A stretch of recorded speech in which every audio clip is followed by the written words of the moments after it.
Ibu mertua membanggakan menantu baru idamannya yang seorang manajer bergaji besar. Dia tak tahu bahwa menantu barunya itu adalah anak buahku di kantor.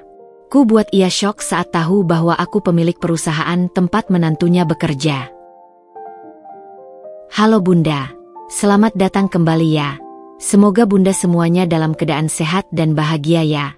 Sebelum masuk ke ceritanya silahkan Bunda-Bunda semuanya absen terlebih dahulu ya. Bunda semuanya dari daerah mana saja yang sudah subscribe semoga rezekinya lancar ya. Sinta selalu tahu bagaimana caranya membuat dirinya terlihat biasa saja. Di mata orang lain, terutama di mata keluarga besar suaminya, Andri, ia hanyalah seorang ibu rumah tangga biasa yang sesekali menerima pesanan kue atau menjahit baju. Penampilannya sederhana, seringkali hanya mengenakan kaos rumahan dan celana longgar. Rambutnya diikat asal, tanpa riasan berarti. Ia tak pernah terlihat mengenakan perhiasan mahal atau tas bermerek yang mencolok. Semua itu ia lakukan bukan karena ia tak mampu, melainkan karena sebuah pilihan sadar, sebuah perisai yang ia bangun sendiri. Pernikahannya dengan Andri sudah berjalan 8 tahun. Andri adalah pria yang baik, jujur, dan penyabar. Ia mencintai Sinta dengan tulus, dan yang terpenting, ia adalah satu-satunya orang di dunia ini yang benar-benar tahu siapa dan apa Sinta sebenarnya. Di mata keluarga besarnya, Andri adalah anak tunggal yang beruntung mendapatkan istri sederhana, yang tak banyak menuntut dan selalu bisa diandalkan dalam urusan rumah tangga. Mereka tahu Andri bekerja sebagai seorang staf administrasi di sebuah perusahaan, dengan gaji yang cukup untuk kebutuhan sehari-hari. Tak ada yang tahu, perusahaan tempat Andri bekerja adalah perusahaan yang didirikan dan dipimpin oleh istrinya sendiri. Keluarga Andri, terutama Ibu Dewi, ibu mertua Sinta, adalah tipe keluarga yang sangat menjunjung tinggi status sosial dan materi. Bagi Ibu Dewi, kesuksesan seorang menantu diukur dari seberapa tinggi jabatannya, seberapa besar gajinya, dan seberapa banyak ia bisa memamerkan kekayaan. Dan dalam kacamata Ibu Dewi, Sinta jauh dari kriteria menantu idaman itu. Sinta hanya menantu yang begitu-begitu saja. Tak pernah ada cerita kemewahan darinya, tak pernah ada pameran prestasi di ranah karir. Padahal, di balik penampilannya yang sederhana, Sinta adalah sosok yang luar biasa. Otaknya encer, visi bisnisnya tajam, dan kepemimpinannya inspiratif. Ia membangun bisnisnya dari nol, dari sebuah ide kecil di kamar kos hingga menjadi raksasa di bidang teknologi informasi yang kini mempekerjakan ratusan orang. Setiap pertemuan keluarga, Sinta selalu menjadi sasaran empuk perbandingan Ibu Dewi. Seringkali, percakapan akan berujung pada pertanyaan-pertanyaan bernada meremehkan tentang penghasilan Sinta dari usaha kecil-kecilannya, atau sindiran tentang bagaimana seharusnya seorang istri mendukung suami untuk bisa naik jabatan lebih tinggi. Sinta selalu menanggapi dengan senyuman tipis, atau mengalihkan pembicaraan dengan mahir. Andri, di sisi lain, akan merasa tidak nyaman, sesekali mencoba membela istrinya, namun selalu dipatahkan oleh dominasi Ibu Dewi. Sinta tidak dendam. Ia memahami watak ibu mertuanya. Baginya, menjaga keharmonisan rumah tangga Andri adalah prioritas. Dan jika itu berarti ia harus menyembunyikan identitas aslinya dari keluarga besar, ia bersedia. Toh, keberhasilannya bukanlah untuk dipamerkan, melainkan untuk dinikmati dan diwujudkan dalam bentuk-bentuk nyata yang lebih berarti, seperti membuka lapangan pekerjaan dan memberi kehidupan yang layak bagi banyak keluarga. Ia sangat mencintai Andri, dan tahu bahwa Andri mencintainya apa adanya, bukan karena status atau kekayaannya. Rahasia ini adalah jembatan yang mereka bangun bersama, untuk melindungi kedamaian kecil mereka dari hiruk-pikuk ekspektasi dunia luar. Rahasia terbesar Sinta bukanlah tentang masa lalu yang kelam atau kesalahan yang ia sembunyikan. Justru sebaliknya. Rahasianya adalah tentang keberhasilan luar biasa yang ia raih, sebuah pencapaian yang sengaja ia tutupi dari sebagian besar orang di sekitarnya. Tersembunyi di balik penampilan sederhana, senyum ramah, dan citra ibu rumah tangga biasa, Sinta adalah arsitek di balik sebuah imperium teknologi yang berkembang pesat.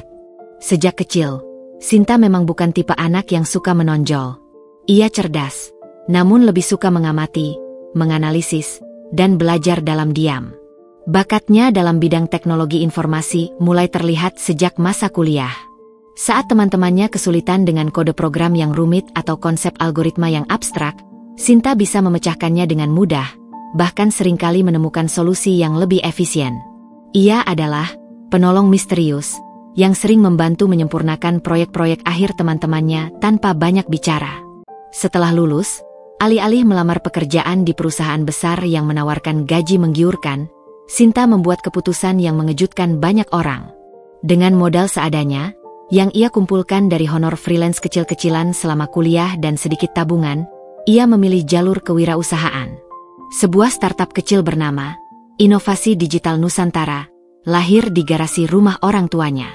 Saat itu, ia adalah satu-satunya karyawan. Semua ia kerjakan sendiri, menulis baris kode program hingga larut malam, mendesain antarmuka pengguna, hingga sibuk mencari klien pertama. Tantangan yang ia hadapi bukan hanya teknis, melainkan juga sosial. Ibu Dewi, yang kala itu sudah menjadi calon ibu mertuanya, seringkali menyindirnya karena tidak punya pekerjaan tetap yang jelas, dan buang-buang waktu dengan main komputer. Namun, Sinta tak gentar. Ia memiliki visi yang jelas di benaknya. Perlahan tapi pasti, roda bisnis Sinta mulai berputar. Kualitas pekerjaannya yang prima, ketepatan waktu, dan kemampuannya dalam memahami kebutuhan klien membuat namanya mulai menyebar dari mulut ke mulut. Dari satu klien kecil yang hanya membutuhkan situs web sederhana, ia kemudian mendapatkan proyek pengembangan aplikasi yang lebih kompleks. Jumlah kliennya bertambah, dan timnya pun harus diperluas. Karyawan pertamanya direkrut, lalu kedua, ketiga, dan seterusnya. Sinta sangat selektif dalam memilih timnya, selalu mencari individu yang bukan hanya cerdas, tetapi juga memiliki integritas dan semangat inovasi yang sama dengannya. Dalam waktu 5 tahun yang terasa begitu cepat, startupnya yang dulu hanya seukuran garasi, kini telah bertransformasi menjadi salah satu perusahaan teknologi informasi terkemuka di Indonesia. Inovasi Digital Nusantara kini menempati gedung perkantoran megah berlantai 20 di jantung kota, lengkap dengan fasilitas modern dan ratusan karyawan yang tersebar di berbagai divisi. Perusahaan Sinta dikenal sebagai pelopor dalam pengembangan software custom, solusi big data, dan artificial intelligence untuk berbagai sektor industri, dari keuangan hingga manufaktur. Nama Inovasi Digital Nusantara menjadi sinonim dengan kualitas dan inovasi di kancah bisnis. Sebagai CEO dan pendiri, Sinta memiliki kendali penuh atas perusahaan. Ia adalah otak di balik setiap strategi besar, setiap inovasi produk, dan setiap keputusan penting yang menggerakkan roda bisnis. Namun, ia tidak pernah bersikap otoriter. Ia memimpin dengan inspirasi dan teladan. Karyawan-karyawannya sangat menghormatinya, bukan hanya karena posisinya yang tinggi, tetapi juga karena kepribadiannya yang rendah hati, adil, dan kemampuannya untuk berempati. Ia seringkali turun langsung ke lapangan, berinteraksi dengan tim pengembang, bahkan tak segan ikut memecahkan masalah teknis yang pelik jika diperlukan. Ia percaya bahwa seorang pemimpin sejati harus memahami setiap aspek dari bisnisnya. Namun, di luar lingkungan kantor yang profesional dan megah, Sinta kembali menjadi Sinta yang biasa. Ia tidak pernah membicarakan detail pekerjaannya di hadapan keluarga besar Andri. Jika ditanya tentang kegiatannya, ia hanya akan menjawab dengan santai, "Oh, saya mengelola usaha kecil-kecilan saja, Bu. Cukuplah buat tambahan belanja." Ia tak pernah sekalipun mengundang mereka untuk melihat kantornya, apalagi menunjukkan foto-foto kemegahan gedung perusahaannya. Bahkan, ia sengaja memilih untuk tidak memiliki mobil mewah yang mencolok, dan lebih suka menggunakan mobil keluarga yang sederhana untuk kegiatan sehari-hari, atau bahkan sesekali menggunakan transportasi daring untuk menghindari perhatian yang tidak perlu. Satu-satunya orang yang mengetahui identitas aslinya secara penuh, dan skala keberhasilannya yang sesungguhnya, adalah Andri. Sejak awal mereka berpacaran, Sinta sudah terbuka tentang mimpinya dan bagaimana ia membangun perusahaannya dari nol. Andri adalah saksi bisu setiap tetes keringat dan perjuangan Sinta, dan ia adalah pendukung terbesarnya. Ia sangat bangga dengan istrinya, bangga melebihi kata-kata. Andri juga memahami alasan di balik keputusan Sinta untuk merahasiakan identitasnya dari keluarganya sendiri. Ia tahu betul bagaimana watak ibunya, Ibu Dewi, yang cenderung materialistis dan mudah membanding-bandingkan. Jika Ibu Dewi mengetahui kebenaran, Mungkin akan ada kecemburuan, atau bahkan ekspektasi berlebihan yang bisa merusak kedamaian rumah tangga yang selama ini mereka jaga dengan susah payah. Maka, rahasia itu tetap terjaga rapat, diselimuti oleh kesederhanaan yang tampak. Sebuah rahasia yang ironisnya, justru menjadi fondasi kedamaian bagi Sinta dan Andri. Kedamaian yang sebentar lagi akan diuji oleh kedatangan seseorang yang tak terduga, seseorang yang akan membawa angin perubahan besar ke dalam dinamika keluarga mereka. Keluarga besar Andri, yang berpusat pada sosok Ibu Dewi, adalah sebuah mikrokosmos yang rumit dan penuh dengan ekspektasi tak terucapkan. Bagi Sinta, setiap undangan pertemuan keluarga tak ubahnya seperti panggilan untuk tampil di sebuah panggung, di mana drama tersirat selalu dimainkan, dan ia seringkali dipaksa memerankan tokoh, menantu sederhana yang kurang beruntung, dalam skenario yang tak pernah ia inginkan. Ibu Dewi, sang matriark, adalah wanita parubaya yang selalu tampil rapi, bahkan cenderung glamor untuk usianya yang menginjak akhir 50-an. Rambutnya disanggul tinggi dengan tata rias yang tebal, perhiasan emasnya selalu berkilauan di setiap jari dan pergelangan tangan, dan suaranya yang melengking seringkali mendominasi percakapan, seolah tak memberi ruang bagi opini lain. Baginya, status sosial adalah segalanya, sebuah tolok ukur kesuksesan yang mutlak. Kesuksesan diukur dari materi yang bisa dipamerkan, jabatan yang bisa dibanggakan, dan kemampuan untuk membanggakan di hadapan teman-teman arisan atau kerabat jauh. Satu-satunya anak perempuan Ibu Dewi, Tika, adalah adik ipar Sinta. Tika adalah versi muda dari ibunya, meskipun dengan sedikit sentuhan modernitas. Ia sangat peduli pada penampilan dan selalu mengikuti tren terbaru, dari ujung rambut hingga ujung kaki. Obrolannya sering berkisar seputar merek-merek terkenal yang baru rilis, tempat nongkrong hits yang ramai di media sosial, atau gosip selebriti terbaru. Hubungannya dengan Sinta sebenarnya tidak ada masalah pribadi yang berarti, namun Tika seringkali terpengaruh oleh pandangan dan sindiran ibunya. Ia cenderung ikut-ikutan meremehkan Sinta secara halus, seringkali dengan nada kasihan atau saran-saran yang sebenarnya merendahkan, terutama jika Ibu Dewi sudah mulai membanding-bandingkan. Dalam hati, Sinta tahu Tika sebenarnya tidak jahat atau berniat buruk. Ia hanya terlalu terbiasa hidup di bawah bayang-bayang dan pengaruh kuat sang ibu yang dominan. Tika tumbuh dalam lingkungan di mana nilai seseorang seringkali diukur dari pencapaian material. Kemudian ada Andri, suami Sinta, dan anak tunggal Ibu Dewi. Andri adalah penyeimbang, satu-satunya jangkar Sinta dalam pusaran dinamika ini. Ia mewarisi kesabaran mendiang ayahnya, sosok yang selama ini menjadi penengah yang bijak dalam setiap konflik keluarga sebelum meninggal dunia beberapa tahun lalu, dan sedikit kecerobohan yang kadang membuatnya canggung dalam situasi sosial.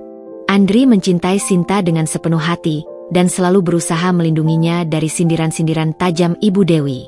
Ia akan mencoba mengalihkan pembicaraan, menyela dengan topik lain, atau menggenggam tangan Sinta di bawah meja makan sebagai tanda dukungan diam-diam yang menghangatkan.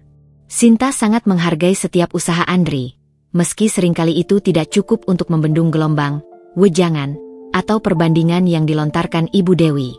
Pertemuan keluarga biasanya diadakan setiap 2 minggu sekali, atau pada acara-acara khusus seperti ulang tahun dan hari raya. Setiap kali Sinta dan Andri melangkah masuk ke rumah Ibu Dewi yang rapi dan penuh ornamen, Sinta sudah mempersiapkan mentalnya. Ia tahu akan ada rentetan pertanyaan bernada interogasi, sindiran halus yang menusuk, atau perbandingan yang tak ada habisnya. Sinta, apa kabar? Usaha kuenya bagaimana? Sudah ada pesanan lagi? Sudah mulai banyak pelanggan tetap, kan? Tanya Ibu Dewi suatu sore, nadanya lebih mirip interogasi daripada basa-basi ramah. Tika di sebelahnya, meskipun sibuk dengan ponsel terbarunya, telinganya pasti menyimak setiap kata. Alhamdulillah, Bu, lumayan. Sedang ada beberapa pesanan yang cukup besar, jawab Sinta santai, nyaris tanpa emosi. Padahal, pagi itu ia baru saja memimpin rapat dewan direksi yang membahas rencana ambisius ekspansi perusahaannya ke pasar internasional, sebuah proyek dengan nilai miliaran rupiah. Begitu ya? Ya sudah, syukurlah kalau ada tambahan. Kasihan Andri, gajinya kan tidak seberapa sebagai karyawan biasa. Harus dibantu-bantu istrinya, timpal Ibu Dewi, melirik Andri yang langsung salah tingkah dan mencoba mencari alasan untuk pergi ke dapur. Andri mencoba menyela, Bu, Sinta kan juga capek mengurus rumah dan anak-anak. Bukan begitu, Ender. Maksud ibu, kan enak kalau istri juga punya pekerjaan tetap, posisi strategis, gaji besar, seperti si Titi, menantu Pak RT yang baru itu. Dia kan manajer bank, sudah bisa beli mobil baru yang warnanya putih mutiara. Kalian kapan? Sahut Ibu Dewi tanpa jeda, seolah Andri tidak pernah berbicara. Nada suaranya penuh kekaguman yang jelas ditujukan pada Titi, yang tentu saja bukan Sinta.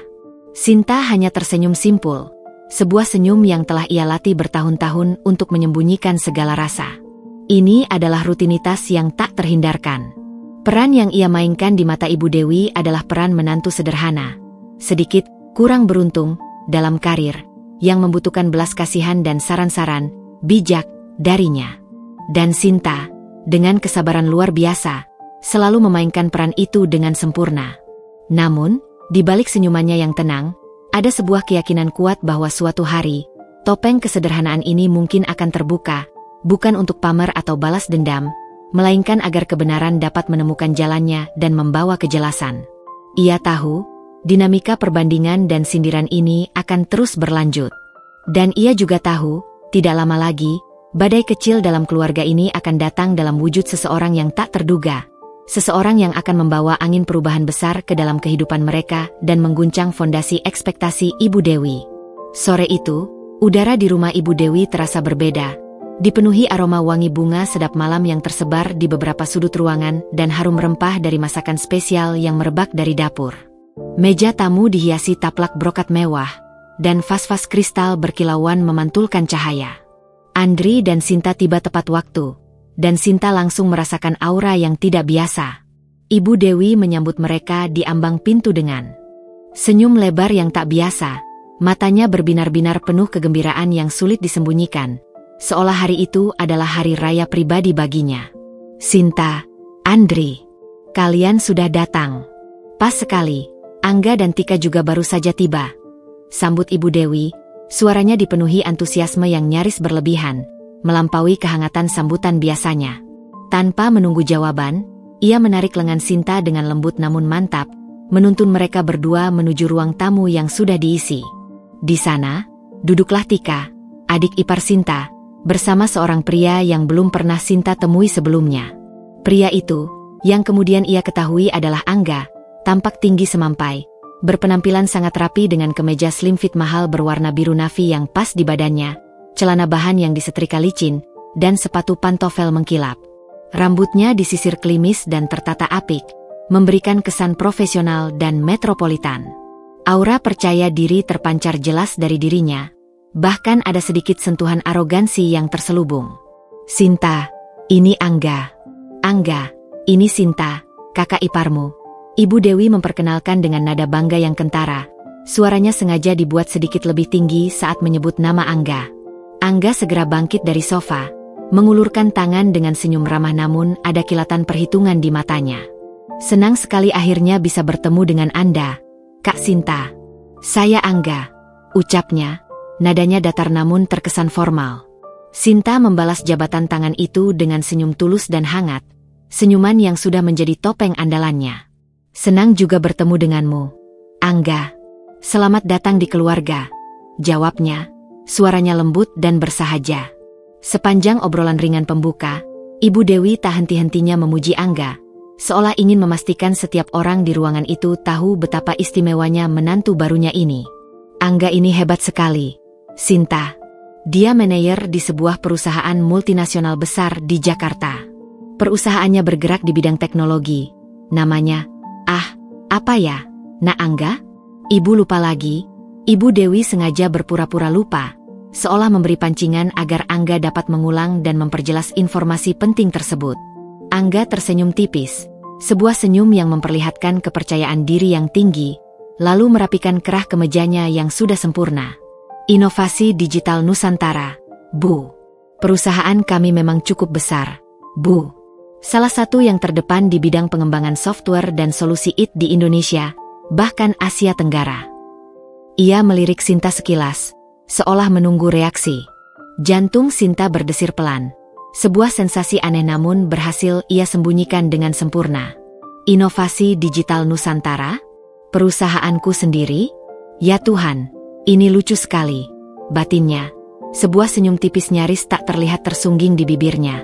Ia menatap Angga lekat-lekat, mencoba mengingat apakah ia pernah melihat wajah ini dalam daftar karyawan yang begitu banyak, atau dalam pertemuan manajerial tingkat menengah yang sering ia ikuti.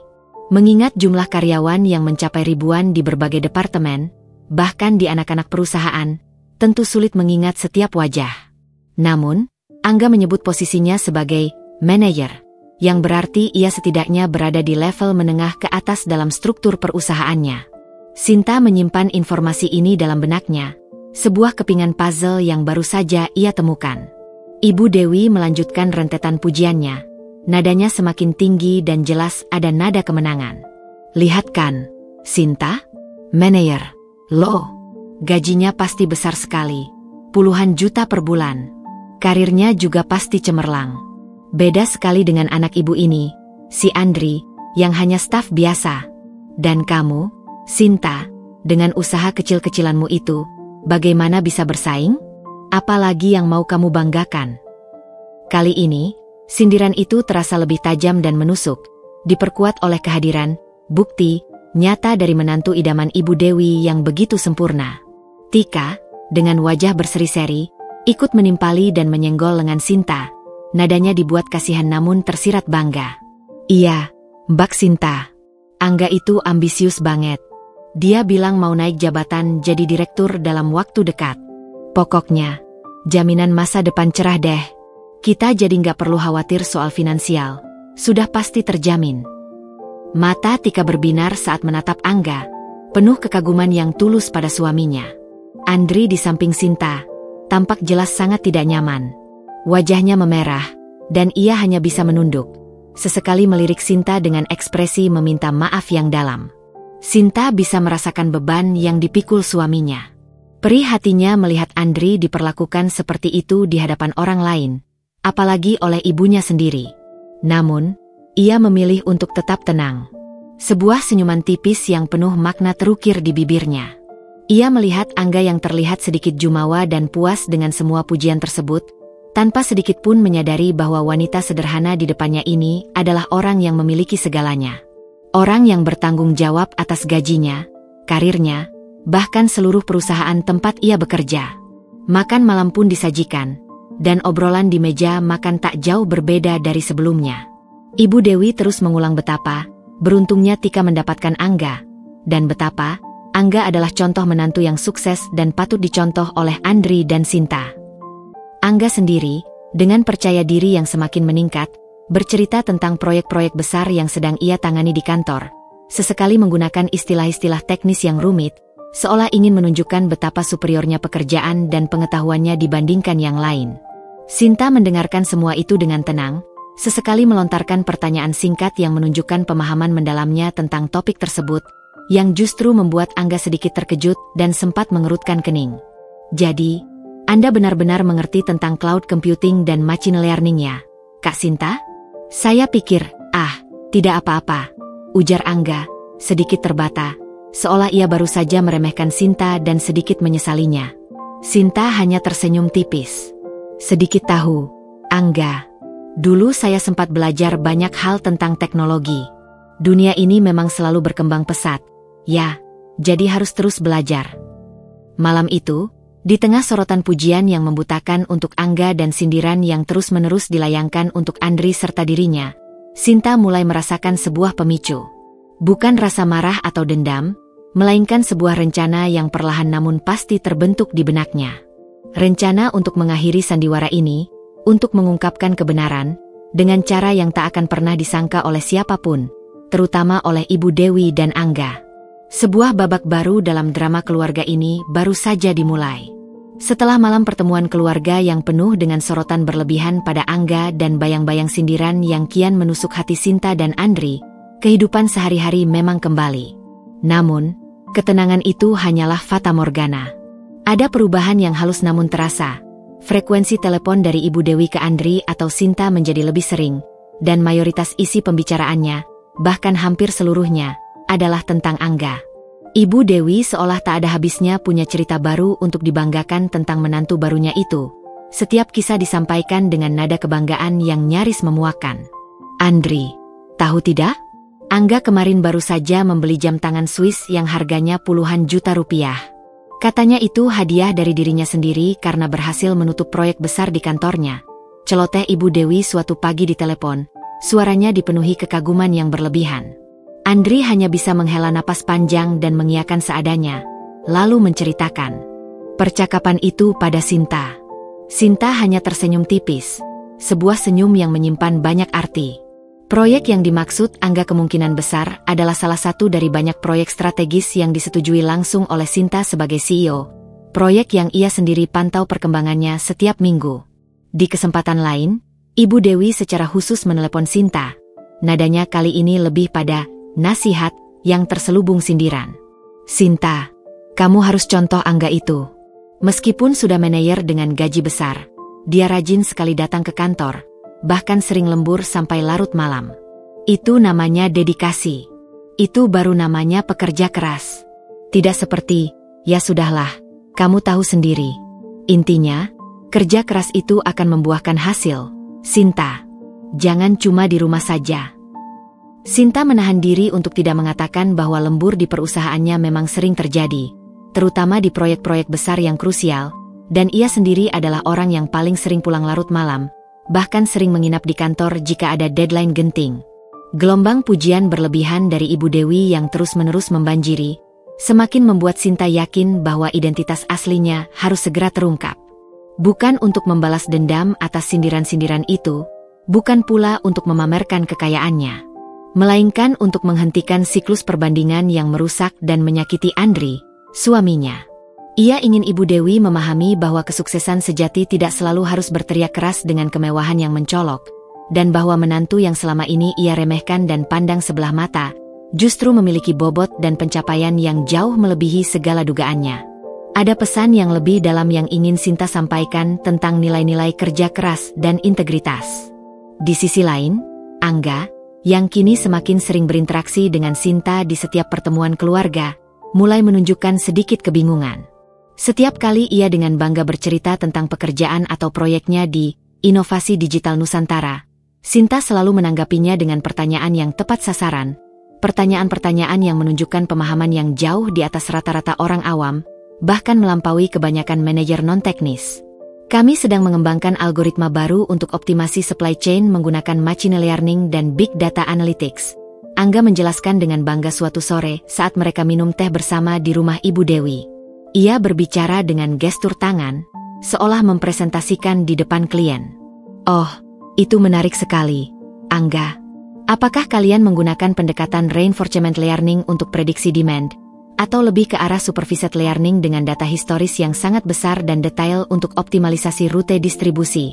Tanya Sinta santai, sambil menyeruput tehnya, matanya menatap Angga dengan penuh perhatian. Angga terdiam sejenak, senyum bangganya sedikit memudar.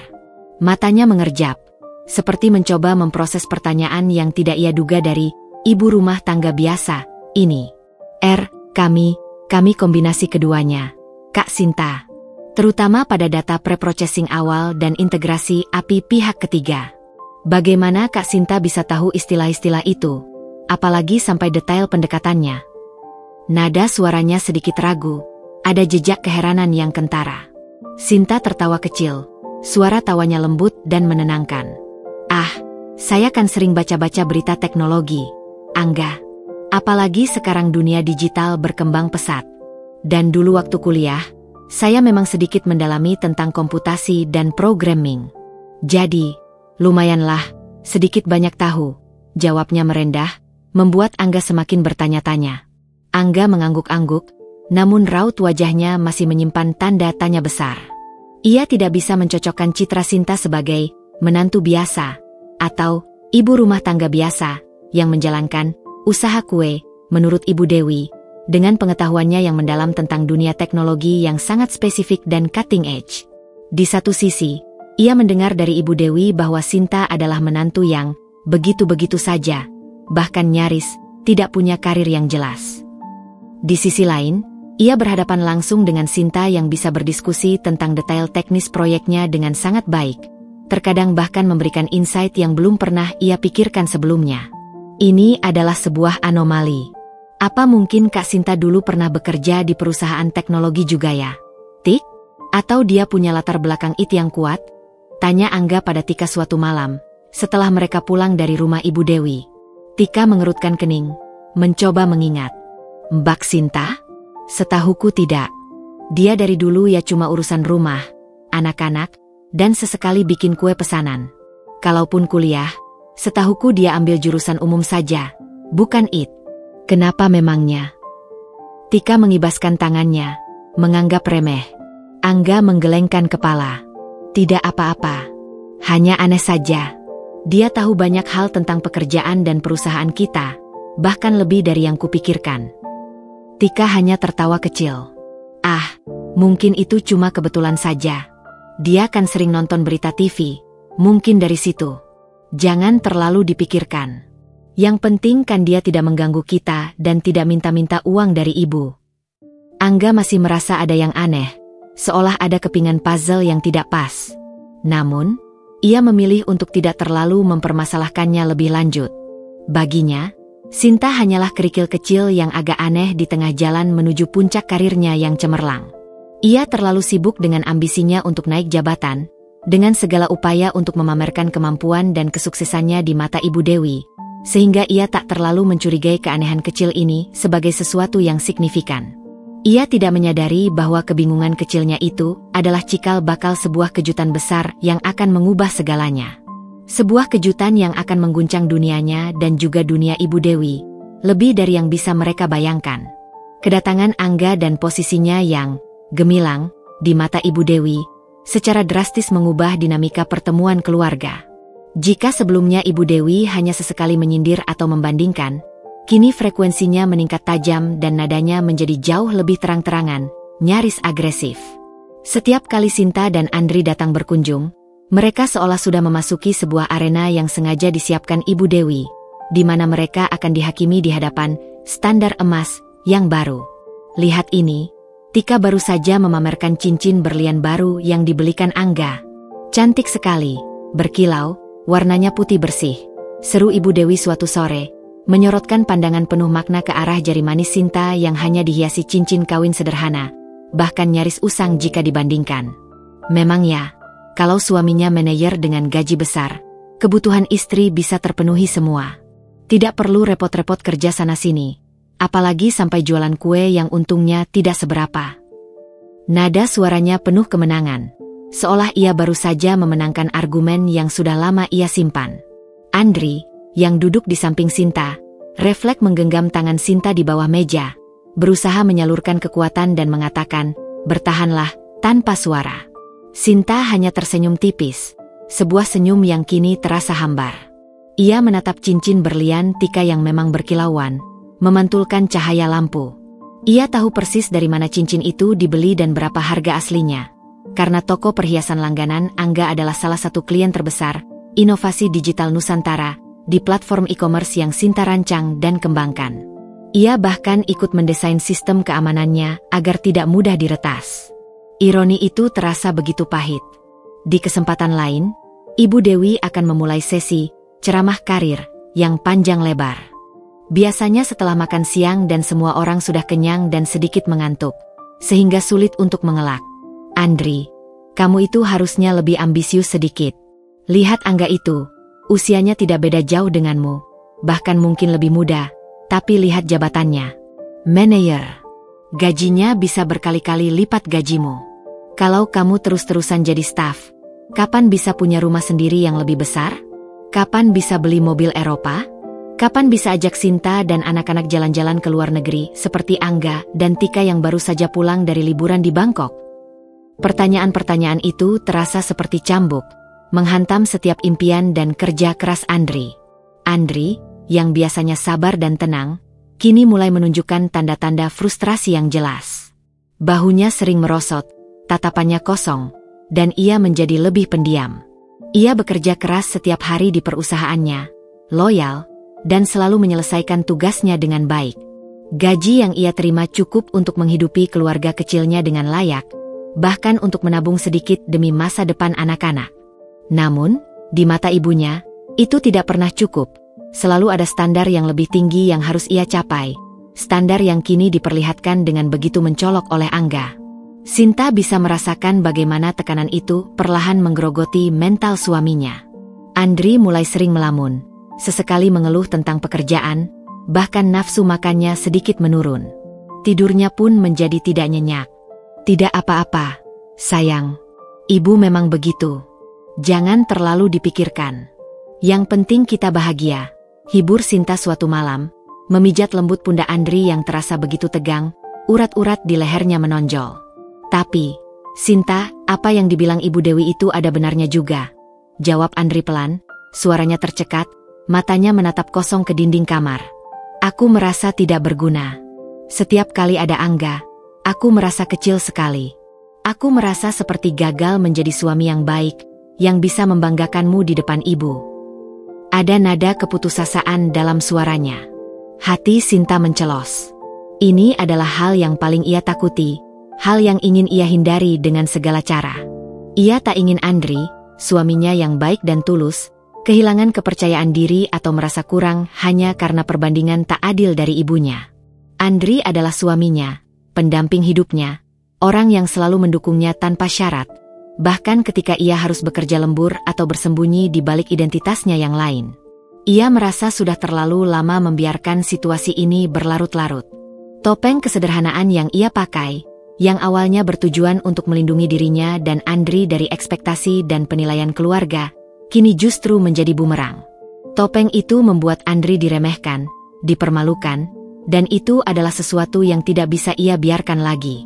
Puncak kekesalan Sinta datang ketika Ibu Dewi secara terang-terangan mengatakan sebuah kalimat yang terasa seperti tamparan keras di wajah, diucapkan dengan sengaja di depan mata Sinta dan Andri. Seharusnya Sinta itu bisa jadi motivasi buat kamu, Ender, tapi dia sendiri kan begitu-begitu saja. Tidak ada peningkatan yang berarti dalam karirnya. Angga itu beruntung sekali dapat Tika yang selalu mendukung karirnya, bukan cuma urusan dapur dan anak-anak. Tika bahkan sering ikut Angga ke acara-acara kantornya. Kalimat itu, yang diucapkan dengan senyum puas Ibu Dewi, terasa lebih menyakitkan dari sindiran materi manapun.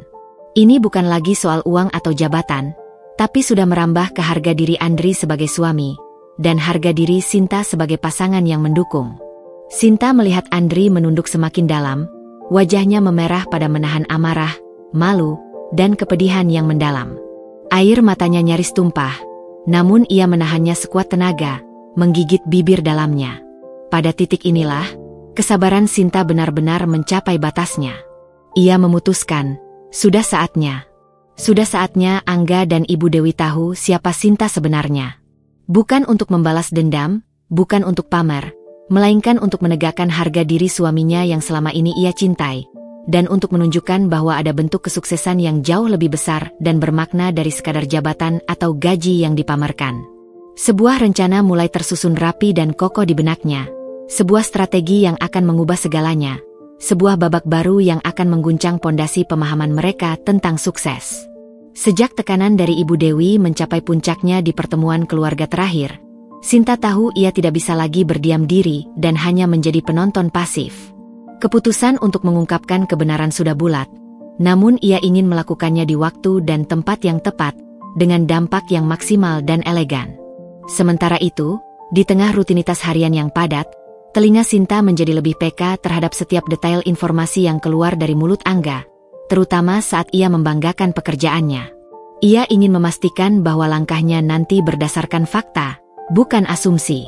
Suatu sore, suasana di teras rumah Ibu Dewi terasa lebih santai dari biasanya, dengan secangkir kopi dan beberapa kudapan ringan. Ibu Dewi, Tika, Angga, Sinta, dan Andri sedang berkumpul. Angga, seperti biasa, kembali bercerita dengan semangat tentang karirnya yang gemilang. Minggu depan, perusahaan kami akan mengadakan town hall meeting besar. Semua manajer dan direktur wajib hadir. Ini kesempatan emas untuk menunjukkan potensi, apalagi ada beberapa posisi strategis yang akan dibuka, ujar Angga, matanya berbinar penuh ambisi, seolah-olah ia sudah melihat dirinya duduk di kursi direktur. Kami juga akan meluncurkan proyek Smart City di Bandung, kolaborasi dengan pemerintah daerah. Ini akan jadi proyek monumental perusahaan kami, yang akan membawa dampak besar bagi masyarakat Jawa Barat. Sinta, yang sedang mengaduk es tehnya dengan sendok kecil, hampir saja menjatuhkan gelasnya. Proyek Smart City di Bandung? Itu adalah salah satu proyek rahasia yang paling ia awasi secara pribadi. Bahkan ia sendiri yang memimpin tim negosiasi awal dengan pemerintah daerah. Proyek ambisius itu baru saja memasuki tahap finalisasi kontrak, dan pengumumannya bahkan belum secara resmi diluncurkan untuk publik. Bahkan belum sampai ke telinga sebagian besar karyawan level manajerial. Bagaimana Angga bisa tahu detail secepat ini? Dan lebih penting lagi, mengapa ia begitu yakin bahwa itu adalah proyek monumental perusahaan kami? Seolah-olah ia adalah salah satu pimpinan tertinggi yang tahu segalanya dan memiliki otoritas penuh? Oh ya? Menarik sekali. Angga. Proyek Smart City ya?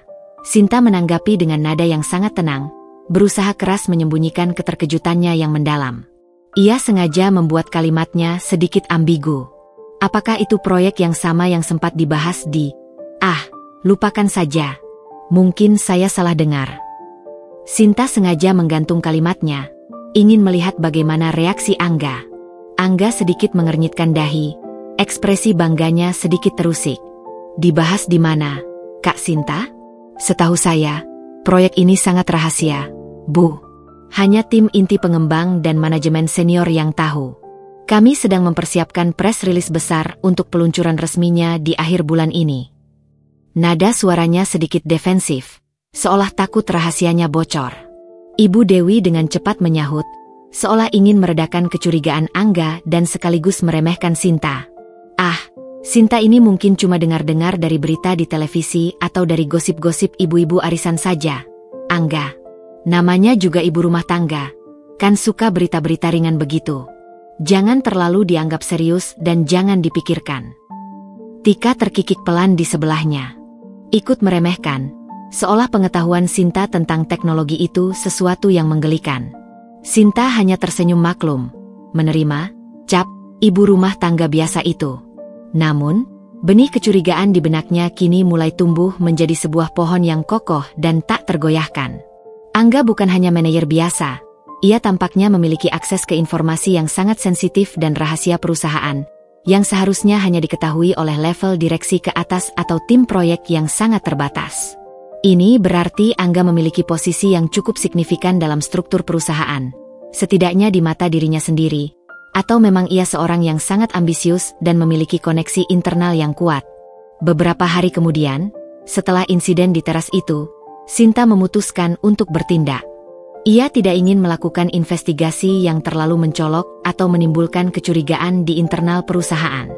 Jadi, ia hanya meminta salah satu asisten pribadinya yang paling terpercaya, Dian, untuk melakukan pengecekan data karyawan secara rutin sebagai bagian dari audit internal. Dian, bisa tolong bantu saya cek database karyawan kita? Saya ingin tahu rekam jejak beberapa manajer di divisi software development. Perintah Sinta via telepon, suaranya tenang dan profesional. Tolong prioritaskan mereka yang baru dipromosikan dalam 6 bulan terakhir, terutama yang terlibat dalam proyek-proyek strategis. Fokus pada profil dan riwayat pekerjaan mereka. Dian, seorang asisten yang sangat efisien dan profesional, tanpa banyak bertanya, langsung melaksanakan tugasnya. Beberapa jam kemudian, sebuah file terenkripsi berisi daftar nama, foto, posisi, riwayat promosi, dan bahkan ringkasan proyek yang pernah ditangani oleh manajer-manajer di divisi tersebut, masuk ke inbox email Sinta. Sinta membuka file itu satu persatu, matanya memindai setiap nama, foto, dan detail dengan cermat. Ia mencari wajah Angga, dan di tengah puluhan nama, ia menemukannya dengan sangat jelas. Foto Angga terpampang, muda dan percaya diri, diikuti dengan jabatannya yang tertulis tebal, manajer proyek senior, divisi pengembangan software. Detail lainnya juga akurat, tanggal mulai bekerjanya sekitar 3 tahun yang lalu, dan ia memang baru saja mendapatkan promosi dalam 6 bulan terakhir. Bahkan tertera bahwa Angga adalah bagian dari tim inti proyek Smart City Bandung, di mana ia menjadi salah satu koordinator teknis. Sinta menatap foto itu di layar laptopnya, kemudian beralih menatap kosong ke dinding kantornya yang luas. Angga adalah karyawannya, anak buahnya. Ia bahkan sesekali melihat Angga dalam rapat proyek besar yang ia pimpin, di antara puluhan bahkan ratusan peserta lain. Namun, Karena jumlah peserta yang banyak dan Angga belum terlalu menonjolkan diri atau belum memiliki peran bicara yang signifikan di rapat-rapat tersebut, Sinta belum terlalu memerhatikannya secara khusus, hanya sebatas wajah yang familiar.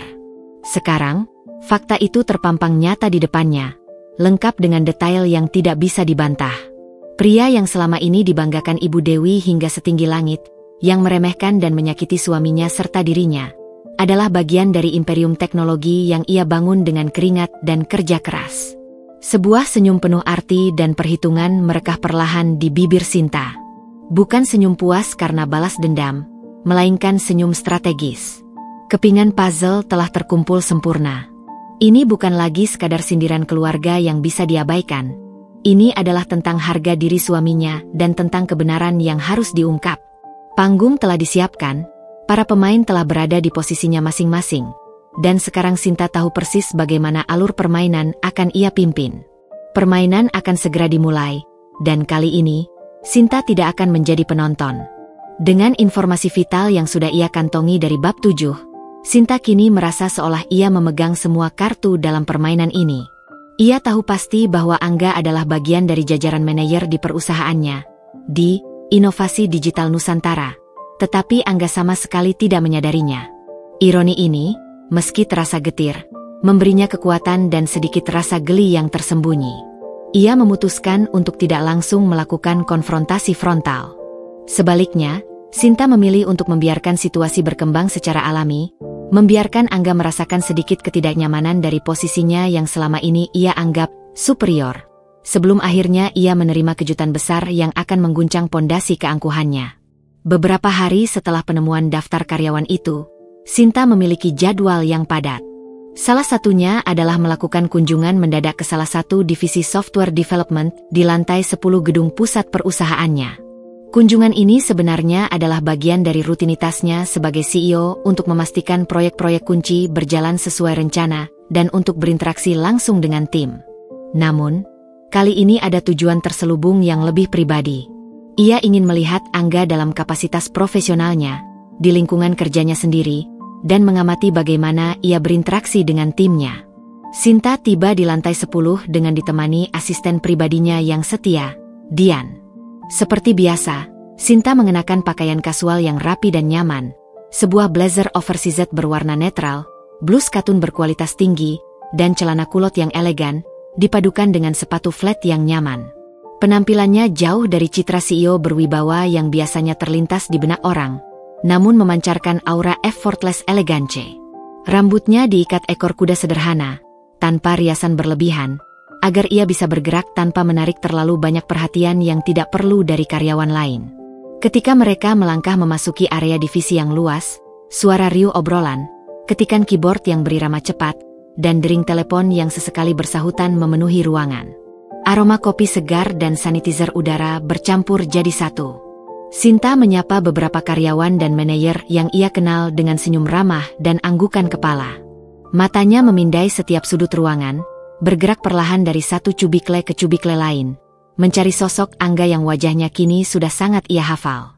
Tak lama kemudian, di salah satu pojok ruangan yang agak ramai, ia melihat Angga sedang berdiri di depan cubikle salah satu stafnya, berbicara dengan nada agak lantang dan tegas.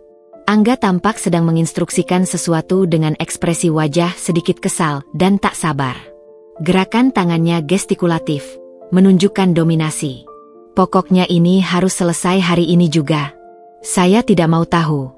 Klien sudah menunggu hasil testing, dan saya sudah janji pada Pak Direktur Bram untuk menunjukkan progres ini sebelum jam makan siang. Jangan sampai deadline mundur gara-gara masalah sepele seperti ini lagi. Suara Angga terdengar jelas di tengah kebisingan kantor, penuh otoritas yang ia ingin tunjukkan. Staf muda yang ia ajak bicara tampak menunduk, mengangguk patuh dengan wajah sedikit pucat. Sinta memutuskan untuk mendekat secara perlahan, berpura-pura sedang melihat-lihat papan pengumuman proyek yang terpasang di dinding dekat mereka.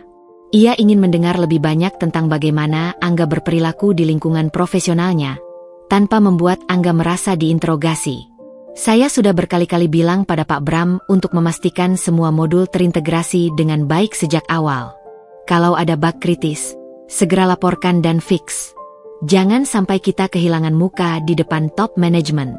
Karir saya dipertaruhkan di sini, kalian mengerti? Angga menambahkan, suaranya sedikit lebih tinggi dari yang seharusnya di lingkungan kantor yang profesional. Ia terdengar sangat fokus pada karirnya daripada pada keberhasilan tim secara keseluruhan. Sinta tersenyum tipis dalam hati. Pak Bram adalah salah satu direktur divisi yang ia percaya penuh. Orang yang bertanggung jawab langsung atas operasional sehari-hari, termasuk mengawasi Angga dan timnya. Mendengar Angga berbicara seolah ia adalah satu-satunya yang bertanggung jawab atas kesuksesan proyek di depan direktur, tanpa sedikit pun menyebutkan peran besar timnya atau upaya kolektif di balik layar, menunjukkan sisi arogansi dan ego Angga yang sesungguhnya. Ia tampaknya hanya berorientasi pada pencapaian pribadi.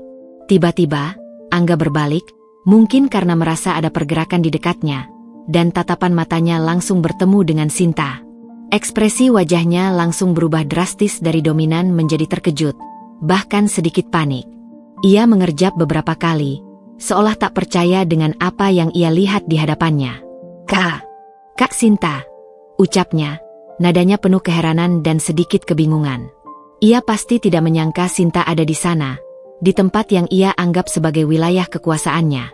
Kemeja mewahnya yang tadinya rapi, kini terlihat sedikit kusut di bagian lengan akibat gerak tubuhnya yang mendadak canggung. Sinta tersenyum ramah, senyum yang sama yang ia berikan di rumah Ibu Dewi, seolah pertemuan itu adalah sebuah kebetulan murni dan tak terduga. Halo, Angga. Sedang sibuk ya? Wah, suasana di sini ramai sekali ya. Produktif sekali. Sapanya tenang. Angga tampak salah tingkah. Ia berusaha menguasai diri dan kembali memasang senyum profesionalnya, meskipun terlihat sedikit dipaksakan. Tidak kok, Kak Sinta. Saya sedang mengecek pekerjaan tim saja, memastikan semuanya berjalan lancar. Ada perlu apa di sini, Kak Sinta? Mencari Andri? Departemen Andri kan di lantai lain.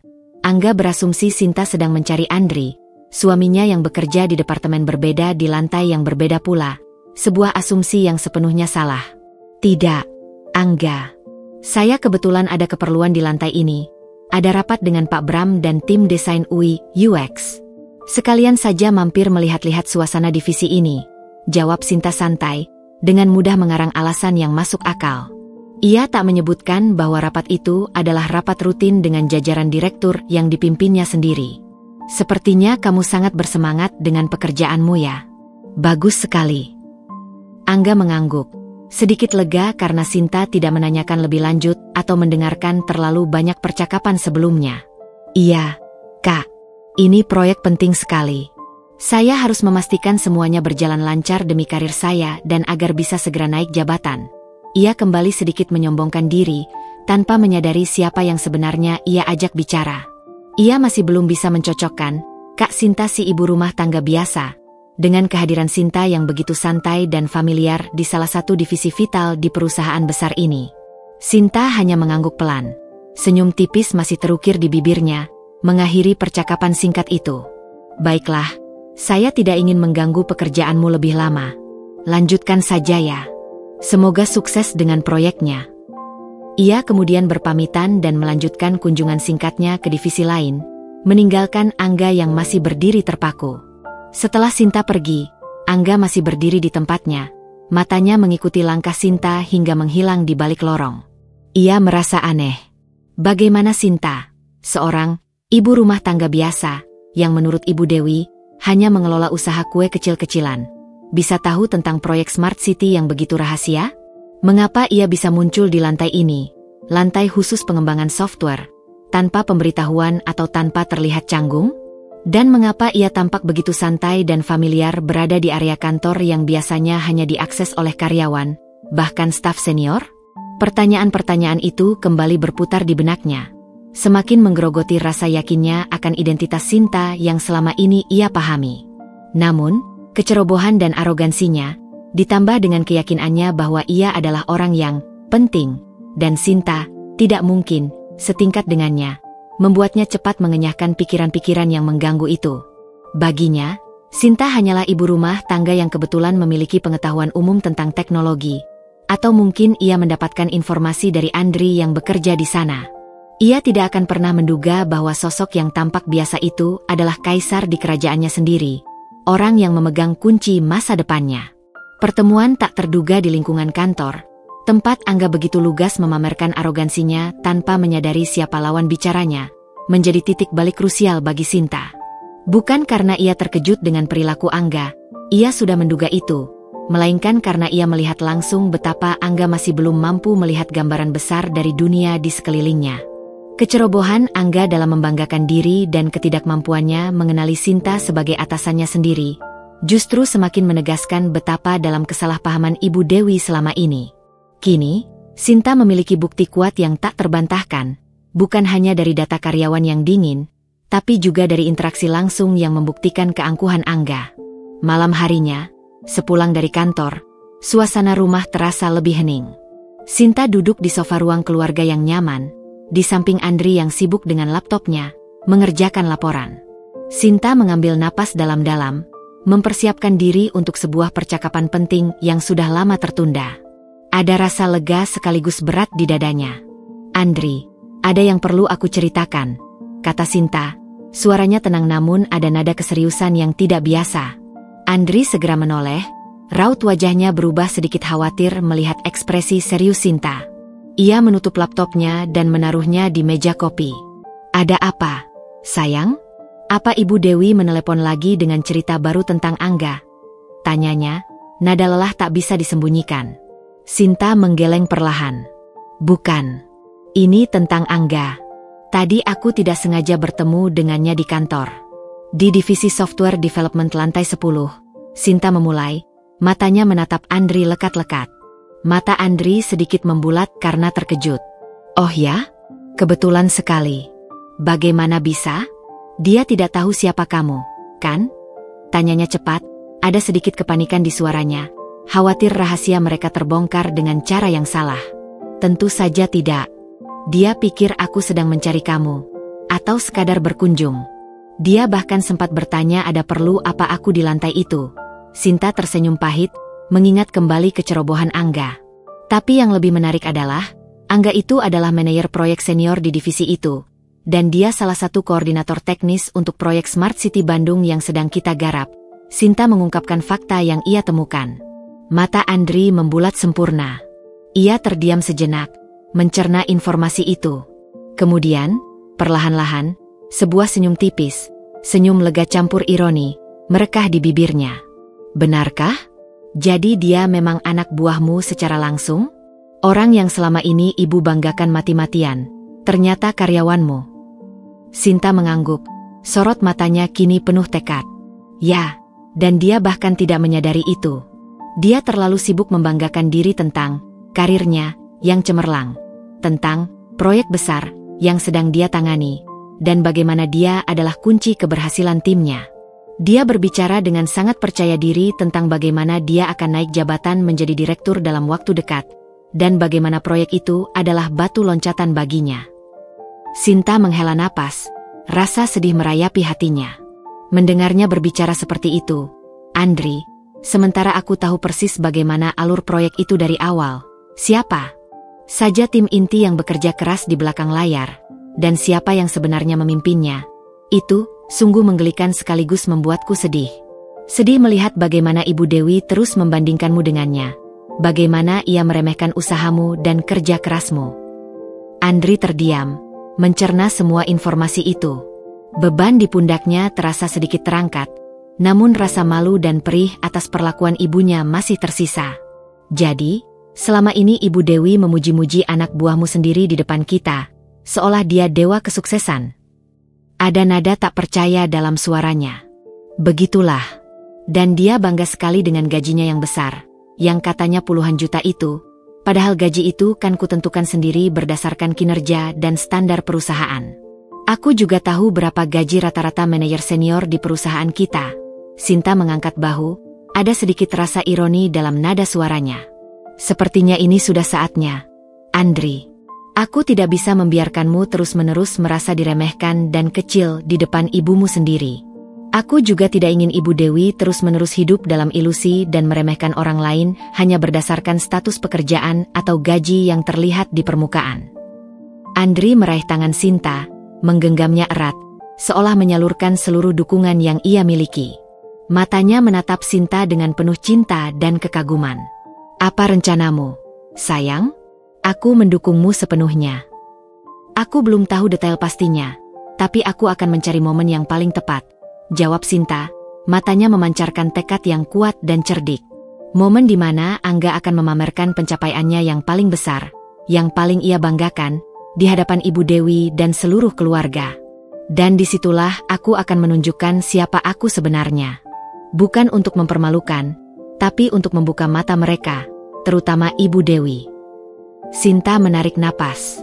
Aku ingin mereka tahu bahwa kesuksesan sejati tidak selalu harus dipamerkan, tidak selalu harus berbentuk materi yang gemerlap, dan bahwa apa yang mereka lihat di permukaan seringkali jauh berbeda dengan kenyataan yang sesungguhnya. Andri mengangguk, sorot matanya kini penuh dukungan dan kepercayaan yang tak tergoyahkan. Aku percaya padamu, Sinta. Aku selalu bangga padamu. Aku hanya ingin kamu bahagia dan tidak lagi terbebani dengan semua perbandingan tidak adil ini. Ini sudah terlalu lama. Tekad Sinta semakin menguat, mengkristal dalam dirinya. Ia sudah terlalu lama bermain di balik layar, membiarkan orang lain menilainya hanya dari kulit luarnya. Kini saatnya ia keluar dari bayangan, bukan untuk mencari pujian, melainkan untuk menegakkan kebenaran, membela harga diri suaminya yang selama ini ia cintai, dan menghentikan drama perbandingan yang menyakitkan.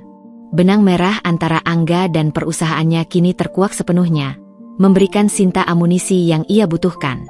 Sinta tahu persis bagaimana ia akan menggunakan fakta ini, bagaimana ia akan membalikkan keadaan.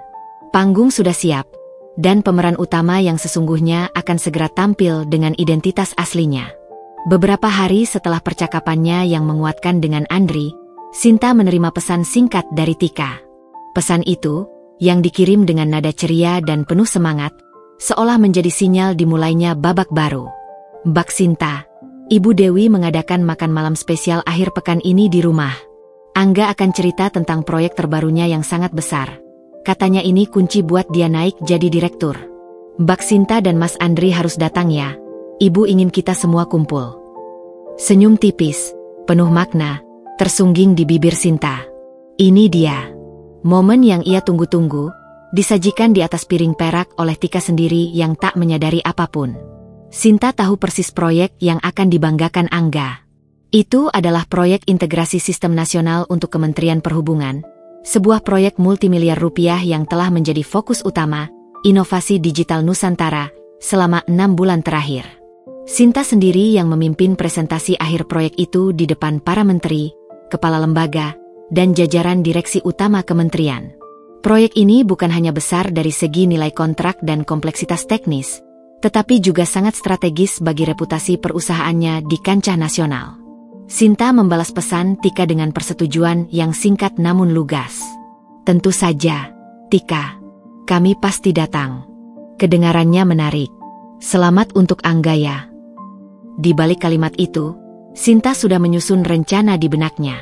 Selama sisa minggu itu, Sinta menghabiskan waktu luangnya yang berharga, yang seharusnya ia gunakan untuk istirahat atau urusan keluarga, dengan menyusun strategi. Ia tidak ingin sekadar menjatuhkan Angga atau mempermalukan Ibu Dewi. Ia ingin pengungkapan ini menjadi pelajaran berharga bagi Ibu Dewi tentang arti kesuksesan sejati yang melampaui materi dan jabatan, dan bagi Angga tentang pentingnya kerendahan hati serta kerja tim. Ia ingin menunjukkan bahwa ada kekuatan yang lebih besar daripada sekadar jabatan atau gaji yang dipamerkan, sebuah kekuatan yang lahir dari dedikasi, visi, dan integritas. Ia mulai mempersiapkan file-file penting yang relevan, tentu saja yang tidak melanggar kerahasiaan perusahaan atau perjanjian non-disclosure, namun cukup untuk membuktikan klaimnya tentang Angga yang merupakan karyawannya. Ini termasuk beberapa laporan internal yang mencantumkan nama Angga dalam struktur tim, serta email internal yang menunjukkan Angga melapor kepada atasannya yang tak lain adalah direktur di bawah Sinta. Ia juga berpikir keras tentang bagaimana ia akan tampil di malam itu. Bukan lagi Sinta yang sederhana dan begitu-begitu saja, tapi juga bukan Sinta yang terlalu glamor atau mencolok. Ia ingin menampilkan dirinya sebagai sosok profesional yang berwibawa, namun tetap memancarkan aura kerendahan hati dan kecerdasan. Pada hari H, Sinta sengaja memilih gaun midi berwarna navy yang elegan, dengan potongan sederhana namun berkelas, dipadukan dengan blazer berwarna senada yang serasi. Rambutnya disanggul rapi rendah di bagian belakang, dan ia mengenakan riasan tipis yang hanya menonjolkan fitur wajahnya, membuatnya terlihat segar, profesional, dan berwibawa. Perhiasannya sederhana, hanya anting berlian kecil yang tak mencolok dan jam tangan klasik peninggalan ayahnya. Andri menatapnya kagum saat Sinta keluar dari kamar. "Kamu terlihat luar biasa, Sinta." Aku bangga sekali," puji Andri, suaranya tulus. Sinta tersenyum, menggenggam tangan Andri. "Terima kasih, sayang. Semoga semua berjalan lancar malam ini dan kamu tidak lagi merasa kecil." Ketika mereka tiba di rumah Ibu Dewi, suasana sudah ramai dan dipenuhi gelak tawa. Angga sudah hadir. Tampak begitu percaya diri dengan setelan kemeja batik sutra berwarna gelap yang mahal dan arloji berkilauan di pergelangan tangannya. Ia tersenyum puas, seolah ia adalah bintang utama malam itu, pusat perhatian yang siap menerima segala pujian. Ibu Dewi menyambut mereka dengan senyum lebih lebar dari biasanya. Matanya tak lepas dari Angga, tatapannya memancarkan kekaguman yang tak terbatas. "Sinta, Andri, akhirnya datang juga. Kami sudah menunggu." Angga sudah tidak sabar ingin cerita tentang proyek terbarunya yang super besar itu, yang akan membuatnya jadi direktur. Sambut Ibu Dewi, suaranya penuh antusiasme yang nyaris meledak, tanpa peduli seberapa kerasnya ia menekankan kesuksesan Angga di depan Sinta. Setelah makan malam yang meriah, di mana Ibu Dewi sesekali masih menyindir tentang kesibukan Sinta yang tidak sebanding dengan kesibukan penting Angga, tibalah saat yang ditunggu-tunggu. Lampu di ruang tamu sedikit diredupkan, seolah menyiapkan panggung. Ibu Dewi meminta Angga untuk menceritakan proyeknya kepada semua yang hadir. Angga berdiri di tengah ruang tamu, gesturnya penuh keyakinan dan sedikit teatrikal. Ia berdeham, menatap setiap wajah di ruangan itu dengan sorot mata yang dipenuhi kebanggaan. "Terima kasih, Bu Dewi, Bu Tika, Kak Sinta, Mas Andri. Saya ingin berbagi sedikit tentang proyek yang sedang saya tangani di Inovasi Digital Nusantara. Ini adalah proyek terbesar dalam karir saya sejauh ini, bahkan mungkin dalam sejarah perusahaan. Integrasi sistem nasional untuk Kementerian Perhubungan. Nilainya sangat fantastis, mencapai ratusan miliar rupiah, dan ini akan meningkatkan efisiensi pemerintahan secara drastis, mengubah cara kerja birokrasi, dan memberikan dampak langsung bagi jutaan masyarakat." Angga kemudian mulai menjelaskan detail proyek dengan bahasa teknis yang rumit, diselingi dengan istilah-istilah buzzword yang ia yakini akan membuat semua orang terkesan dan menunjukkan kecerdasannya. Ia berbicara tentang blockchain untuk keamanan data, AI-powered analytics untuk prediksi lalu lintas, dan secure cloud infrastructure untuk penyimpanan data massal, seolah semua konsep itu adalah ide orisinalnya sendiri.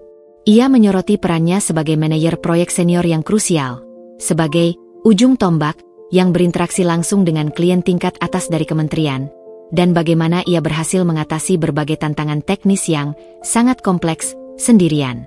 Singkatnya, kata Angga dengan bangga, melipat tangannya di dada, proyek ini adalah kunci bagi perusahaan untuk mendapatkan kontrak-kontrak yang lebih besar di masa depan, tidak hanya di dalam negeri tapi juga di tingkat regional. Dan saya, sebagai manajer proyek utama dan koordinator tim teknis, memiliki tanggung jawab besar di sini. Ini adalah showcase kemampuan terbaik inovasi digital Nusantara, dan tentu saja, kemampuan saya secara pribadi. Ia melirik Sinta sekilas, seolah menunggu reaksi kagum atau bahkan rasa iri. Ibu Dewi mengangguk-angguk penuh kekaguman, matanya berbinar-binar. "Luar biasa, Nak Angga. Benar-benar menantu idaman ibu. Karirmu cemerlang sekali. Kamu memang beda, pantas jadi pemimpin besar." Tika juga ikut memuji dengan nada manja. "Angga memang yang terbaik, Bu. Dia selalu berhasil dalam setiap proyeknya. Aku bangga sekali punya suami sepertimu, sayang." Sinta mendengarkan semua itu dengan tenang, sebuah senyum misterius tersembunyi di sudut bibirnya. Ia melihat bagaimana Angga menikmati setiap pujian, bagaimana Ibu Dewi semakin tenggelam dalam kebanggaannya yang membutakan. Ini adalah panggung Angga, sebuah pertunjukan yang ia siapkan sendiri. Dan Sinta membiarkannya. Ia tahu, puncak klimaks akan segera tiba, dan kali ini, kejutan akan datang dari arah yang tak pernah mereka duga, menghantam keras. Perangkap sudah terpasang sempurna, tali-tali telah terulur. Sekarang, hanya tinggal menunggu waktu yang tepat untuk menariknya. Minggu berikutnya, sesuai dengan yang Angga gembar-gemborkan di depan keluarga dan Ibu Dewi, adalah minggu yang krusial bagi proyek integrasi sistem nasional. Sinta, meskipun tidak secara langsung terlibat dalam setiap detail operasional harian proyek tersebut, karena ia telah mendelegasikan banyak tugas dan tanggung jawab kepada para direktur dan manajer di bawahnya, memastikan untuk memantau perkembangannya dengan saksama. Ia tahu, presentasi Angga di hadapan jajaran direksi adalah momen penting yang tidak hanya menentukan kelanjutan proyek, tetapi juga menjadi bagian integral dari rencana besar Sinta. Pagi itu, suasana di kantor pusat, Inovasi Digital Nusantara, terasa lebih tegang dan berenergi dari biasanya. Area eksekutif di lantai teratas, yang biasanya tenang, kini dipenuhi aktivitas. Para direktur dan kepala divisi tampak mondar-mandir dengan langkah cepat, membawa berkas-berkas tebal dan berbicara serius di koridor. Ruang rapat utama, yang dirancang khusus untuk pertemuan tingkat tinggi, sudah disiapkan dengan sempurna. Proyektor beresolusi tinggi, layar besar yang mendominasi dinding, dan meja berbentuk U yang mengelilingi, semuanya tertata rapi. Sinta tiba di kantor seperti biasa, dengan penampilan yang tetap profesional namun tidak mencolok, untuk menjaga profil rendahnya di mata karyawan umum. Gaun kerjanya berwarna charcoal grey sederhana namun berkelas, dipadukan dengan blazer yang serasi. Ia menyapa beberapa direktur dan manajer senior yang berpapasan dengannya, bertukar sapa singkat tentang cuaca cerah di Jakarta atau perkembangan pasar teknologi terbaru. Semua orang yang mengenalnya memanggilnya Bu Sinta dengan penuh hormat, menyiratkan posisi sebenarnya yang ia jabat sebagai pimpinan tertinggi perusahaan. Tak ada yang tahu, di balik senyumannya yang tenang dan sorot matanya yang tajam, ia sedang menanti sebuah drama yang akan ia sutradarai sendiri, sebuah grand finale yang sudah ia persiapkan dengan matang. Sekitar pukul 9 pagi yang cerah, Sinta memasuki ruang rapat utama. Ruangan itu sudah terisi penuh oleh sekitar 20 orang. Para direktur divisi kunci, kepala departemen strategis, dan beberapa manajer senior duduk di kursi masing-masing, membaca dokumen atau berbicara pelan. Di barisan paling depan, dekat dengan layar proyektor, ada beberapa kursi kosong yang memang sengaja disisakan untuk jajaran direksi utama dan CEO. Sinta mengambil tempat duduk di salah satu kursi tersebut, dengan tenang menduduki posisi di antara Direktur Keuangan, Bapak Rahmat, dan Direktur Operasional, Ibu Melati. Kehadirannya tidak mengejutkan siapapun di sana. Kehadirannya memang sudah diatur dan diharapkan oleh seluruh jajaran direksi. Angga memasuki ruangan rapat beberapa menit kemudian, ditemani oleh timnya yang terdiri dari 2 staf teknis senior. Angga mengenakan setelan jas berwarna abu-abu gelap yang sangat rapi dan terlihat mahal, kemeja putih bersih, dasi sutra bergaris tipis, rambutnya disisir klimis sempurna, dan sepatu pantofelnya mengkilap. Raut wajahnya tampak tegang namun dipenuhi optimisme yang berlebihan, sebuah campuran antara gugup dan keyakinan diri. Ia membawa sebuah flash disk dan pointer laser di tangannya, siap untuk menunjukkan performa terbaiknya di panggung yang sudah ia impikan. Saat matanya menyapu ruangan, ia sekilas melihat Sinta duduk di barisan depan. Alisnya sedikit terangkat karena terkejut, namun ia buru-buru mengenyahkan pikirannya. Mungkin Kak Sinta datang untuk mencari Mas Andri atau sekadar melihat-lihat suasana. Seperti yang ia katakan waktu itu, pikirnya, meremehkan. Angga belum menyadari betapa fatalnya asumsinya itu. Setelah pembukaan singkat dari Direktur Divisi Software Development, Pak Bram, yang memperkenalkan agenda rapat dan presenter utama, giliran Angga untuk memulai presentasinya. Angga berdiri tegak di podium, mengambil napas dalam-dalam untuk menenangkan diri, dan mulai berbicara dengan suara lantang, jelas, dan penuh keyakinan. Selamat pagi, Bapak dan Ibu Direksi yang terhormat, serta rekan-rekan sekalian. Hari ini, saya, Angga, manajer proyek senior, akan mempresentasikan progres terkini dan detail implementasi dari proyek integrasi sistem nasional untuk Kementerian Perhubungan. Angga memulai, suaranya bergaung jelas di ruangan yang hening. Ini adalah salah satu proyek paling ambisius dan krusial yang pernah ditangani Inovasi Digital Nusantara, dan kami yakin akan memberikan dampak signifikan bagi efisiensi birokrasi negara. Ia menunjukkan slide demi slide dengan grafis yang memukau dan tata letak yang profesional, menjelaskan arsitektur sistem yang rumit dengan diagram yang kompleks, metodologi pengembangan agile yang mereka gunakan, dan estimasi waktu penyelesaian yang ambisius namun realistis. Ia berbicara tentang bagaimana timnya telah mengatasi berbagai tantangan teknis yang luar biasa kompleks, bagaimana mereka berhasil mengintegrasikan data dari berbagai departemen kementerian yang terpisah, dan bagaimana proyek ini akan mengubah wajah layanan publik menjadi lebih modern dan efisien. Ia sesekali menyebutkan namanya sendiri sebagai pengawas utama yang memastikan semuanya berjalan lancar, dan penghubung kunci dengan pihak kementerian. Ia sangat fokus pada detail, pada data, pada angka, pada istilah-istilah cutting edge, seolah semua itu adalah hasil kerja keras dan kecerdasannya seorang diri, tanpa banyak menyoroti kontribusi timnya secara keseluruhan. Sinta mendengarkan dengan saksama, sesekali mengangguk, namun raut wajahnya tetap tenang dan tidak terbaca. Ia mengenal setiap angka, setiap grafis, setiap istilah teknis yang Angga sebutkan. Ia adalah orang yang memberikan persetujuan akhir untuk setiap detail dalam presentasi itu, bahkan ikut menyumbang ide-ide strategis yang mendasarinya. Ia tahu persis mana bagian yang sudah sesuai dengan fakta, dan mana bagian yang Angga lebih-lebihkan atau klaim sebagai miliknya pribadi. Angga tampak semakin percaya diri seiring dengan berjalannya presentasi. Ia sesekali melirik ke arah jajaran direksi, termasuk ke arah Sinta, berharap melihat ekspresi kekaguman atau paling tidak pengakuan. Baginya, ini adalah momen puncak dalam karirnya, panggungnya untuk bersinar dan membuktikan dirinya layak untuk posisi direktur yang lebih tinggi. Ia membayangkan bagaimana Ibu Dewi akan bangga padanya setelah ia menceritakan tentang keberhasilannya di presentasi penting ini, bagaimana Tika akan semakin mengaguminya. Presentasi berlangsung selama hampir 1 jam, diakhiri dengan demonstrasi singkat simulasi sistem. Angga mengakhiri presentasinya dengan senyum lebar dan napas lega, menatap semua orang dengan bangga. Demikian presentasi dari saya. Saya yakin proyek ini akan sukses besar dan membawa nama inovasi digital Nusantara ke level yang lebih tinggi, sekaligus mengukuhkan posisi kami sebagai pemimpin pasar. Terima kasih atas perhatian Bapak dan Ibu sekalian. Gemuruh tepuk tangan yang sopan namun formal memenuhi ruangan.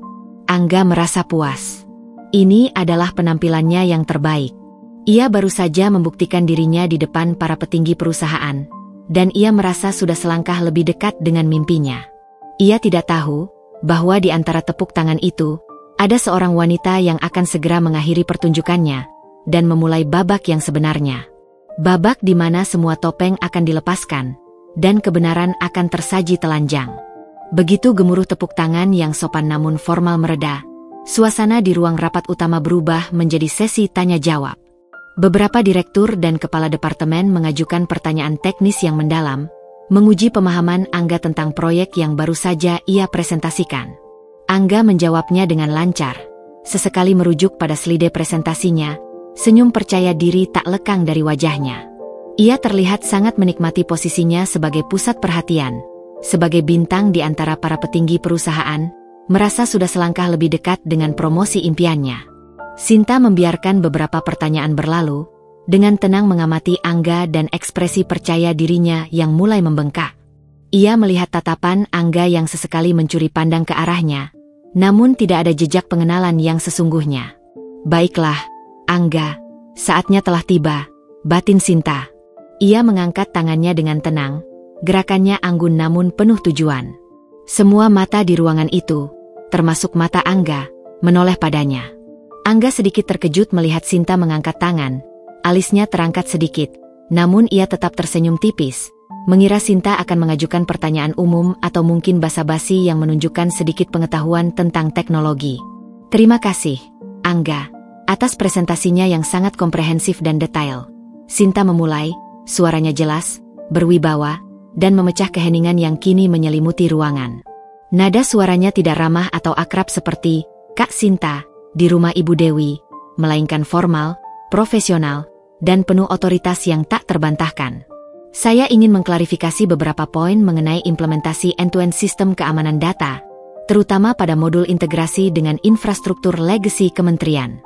Bisakah Anda jelaskan lebih jauh mengenai strategi mitigasi risiko siber yang Anda rancang untuk deployment tahap kedua? Angga terdiam. Senyumnya yang tadinya mengembang perlahan memudar, digantikan oleh kerutan di dahi. Pertanyaan itu terlalu spesifik, terlalu teknis, dan menunjukkan pemahaman mendalam yang jauh melampaui sekadar membaca berita teknologi atau sedikit tahu tentang komputasi. Pertanyaan itu menunjukkan pengetahuan detail tentang strategi internal dan rencana masa depan perusahaan. Ia mulai gelisah. Keringat dingin mulai muncul di pelipisnya. Bagaimana bisa Ibu Sinta tahu detail sejauh ini? Dia kan ibu rumah tangga yang jualan kue? Pikirnya panik, berusaha mencari jawaban dalam benaknya.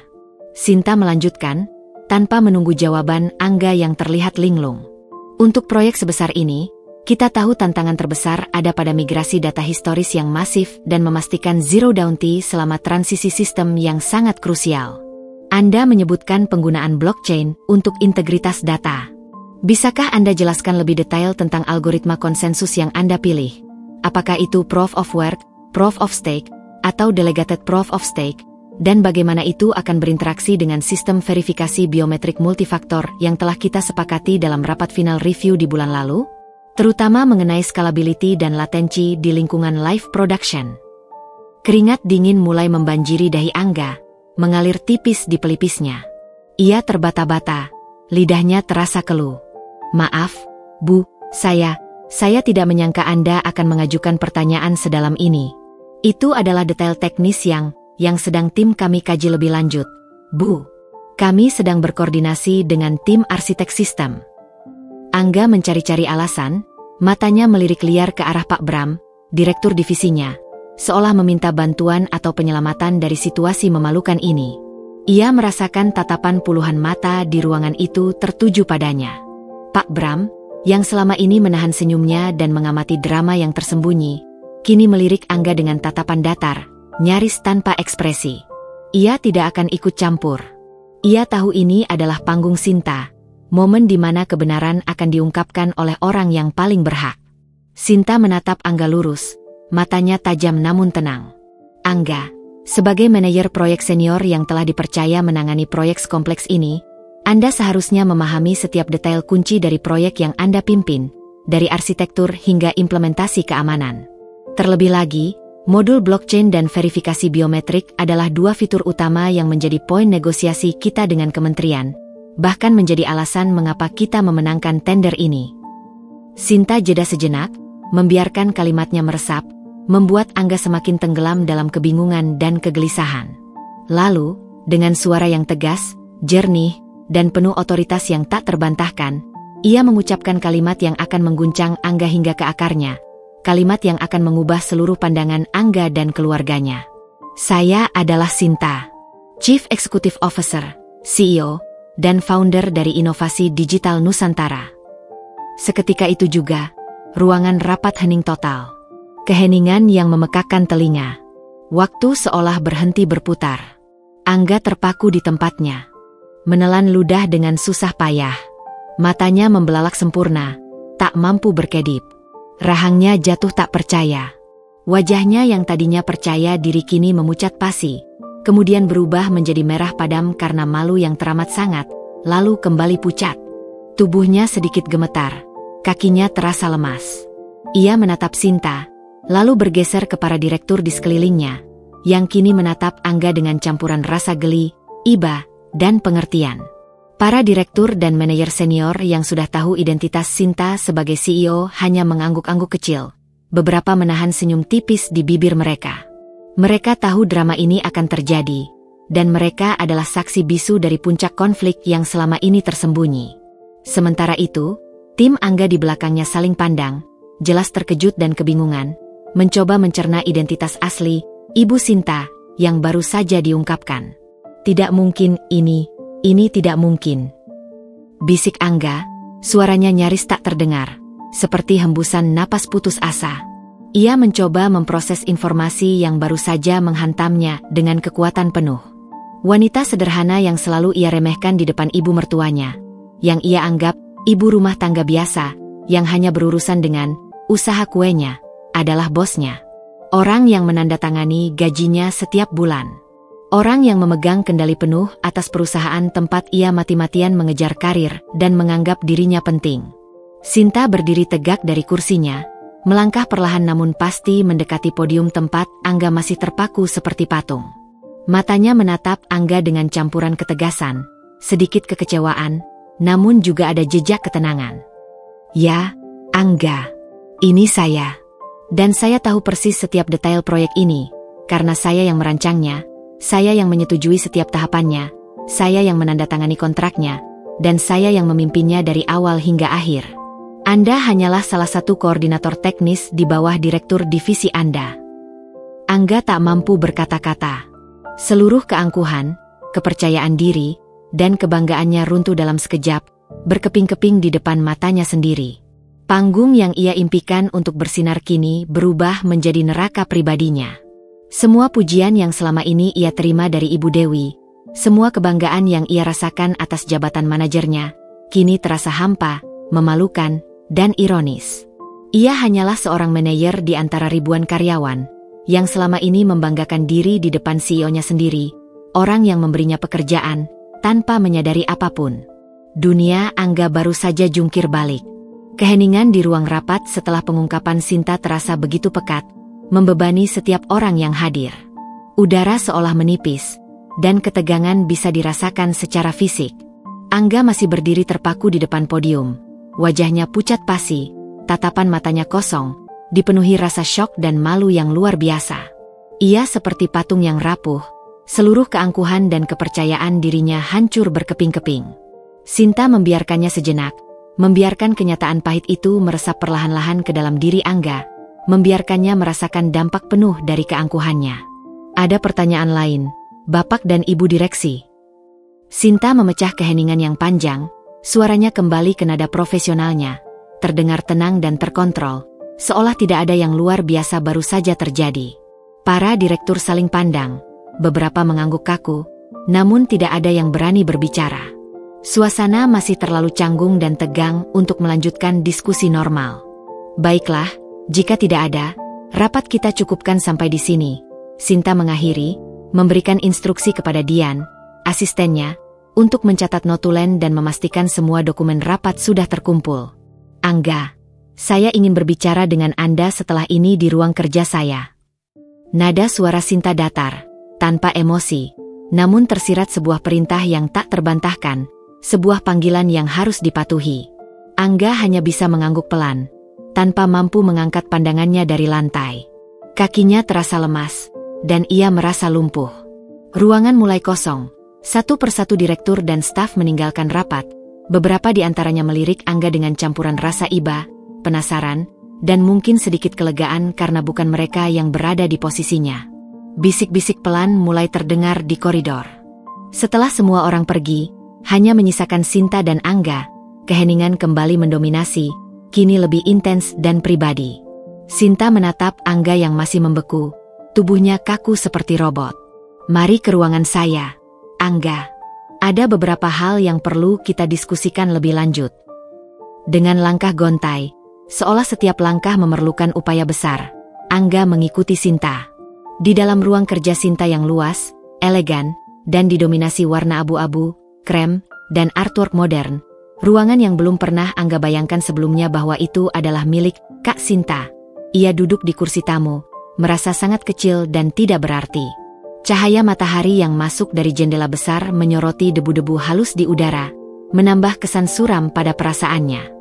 Sinta duduk di kursinya, di belakang meja kerja besar yang terbuat dari kayu solid, penuh dengan monitor dan tumpukan dokumen yang tertata rapi. Angga, Sinta memulai, suaranya lembut namun tegas, menunjukkan otoritas namun juga keinginan untuk mendidik.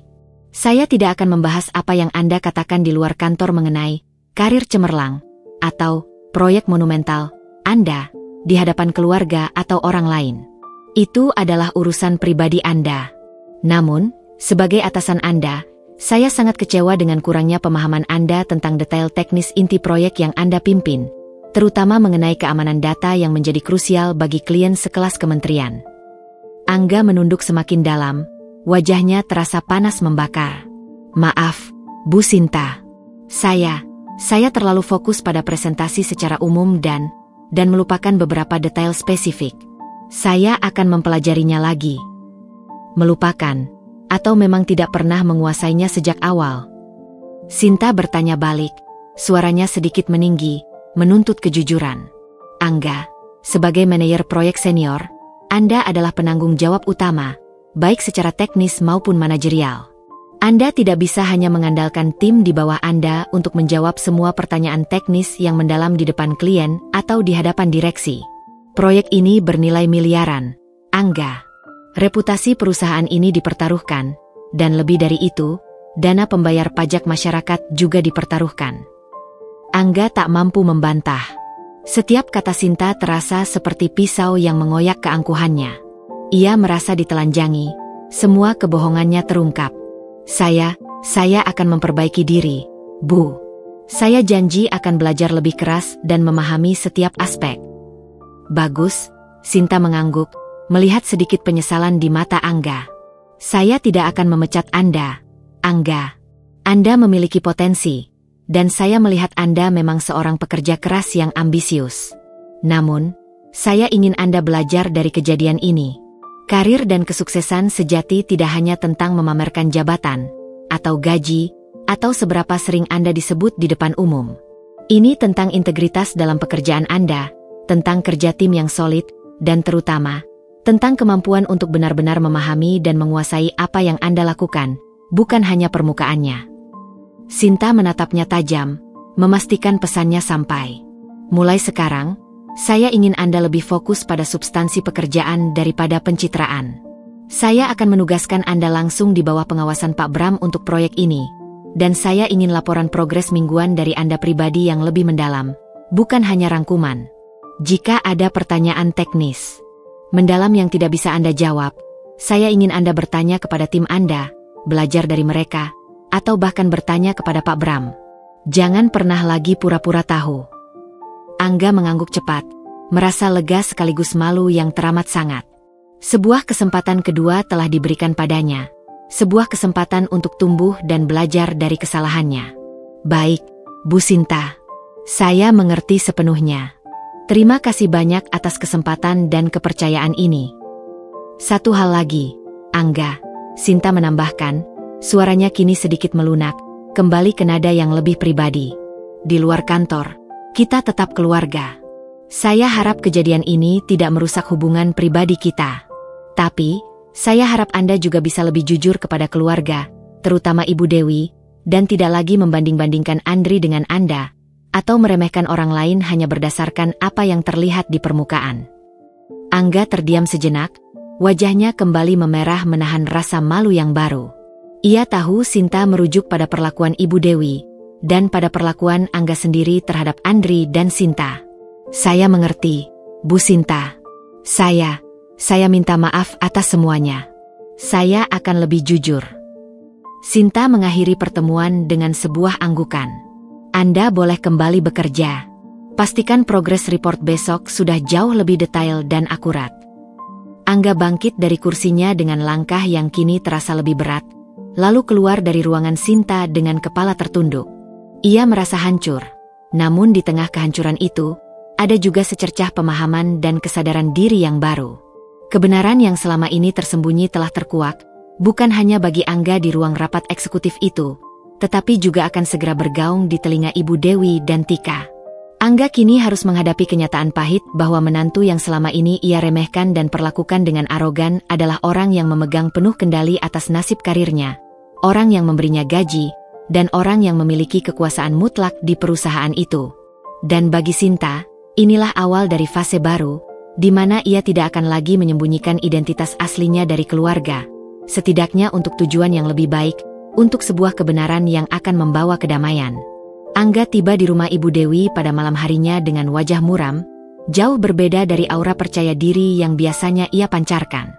Rambutnya yang pagi tadi tertata rapi kini sedikit acak-acakan, dan setelan jasnya terganti kemeja biasa yang tak mampu menyembunyikan gurat lelah dan panik di wajahnya. Ia mencoba menyembunyikan keterkejutan, rasa malu, dan tekanan yang baru saja ia alami di kantor, namun sorot matanya yang kosong, gerak-geriknya yang gelisah, serta bibirnya yang sesekali bergetar tak bisa menipu siapapun yang jeli. Ibu Dewi, Tika, Andri, dan Sinta sudah menunggu di ruang tamu, dengan meja makan yang sudah tersaji penuh hidangan. Ibu Dewi, yang masih hidup dalam balon kebanggaan akan menantu idamannya, langsung menyambutnya dengan senyum lebar, bahkan nyaris jingkrak-jingkrak. "Angga, bagaimana presentasinya hari ini? Pasti sukses besar, kan? Sudah selangkah lagi jadi direktur. Nih, ibu sudah siap-siap buat acara syukuran kalau kamu beneran naik jabatan." Tanyanya penuh semangat, tak menyadari badai yang akan datang sebentar lagi. Angga hanya mengangguk pelan, menghindari tatapan mata Sinta yang duduk di seberangnya. "Iya, Bu, lancar," jawabnya singkat, suaranya terdengar serak. Suasana makan malam terasa aneh. Angga yang biasanya mendominasi percakapan dengan cerita-cerita kantornya, proyek-proyek besar, dan rencana karirnya yang ambisius, kini hanya diam. Sesekali menjawab pertanyaan dengan singkat, bahkan kadang hanya bergumam. Ibu Dewi dan Tika menatapnya heran dan sedikit khawatir. Namun mengira Angga kelelahan setelah hari yang panjang di kantor. Mereka tak tahu bahwa kelelahannya itu berasal dari hancurnya ego dan kebanggaannya. Sinta membiarkan Angga dalam kegelisahannya. Ia tahu, pengungkapan di rapat tadi pagi akan bergaung. Dan tidak perlu waktu lama. Ia menunggu momen yang tepat, seperti seorang ahli catur yang menunggu lawan melangkah ke dalam perangkap. Tepat di tengah-tengah obrolan tentang harga properti dan liburan mewah, ponsel Angga berdering nyaring. Ia melihat nama kontak di layar, dan wajahnya langsung memucat. "Itu Pak Bram, Direktur Divisi Software Development," atasan langsungnya yang baru saja menyaksikan kehancurannya di rapat.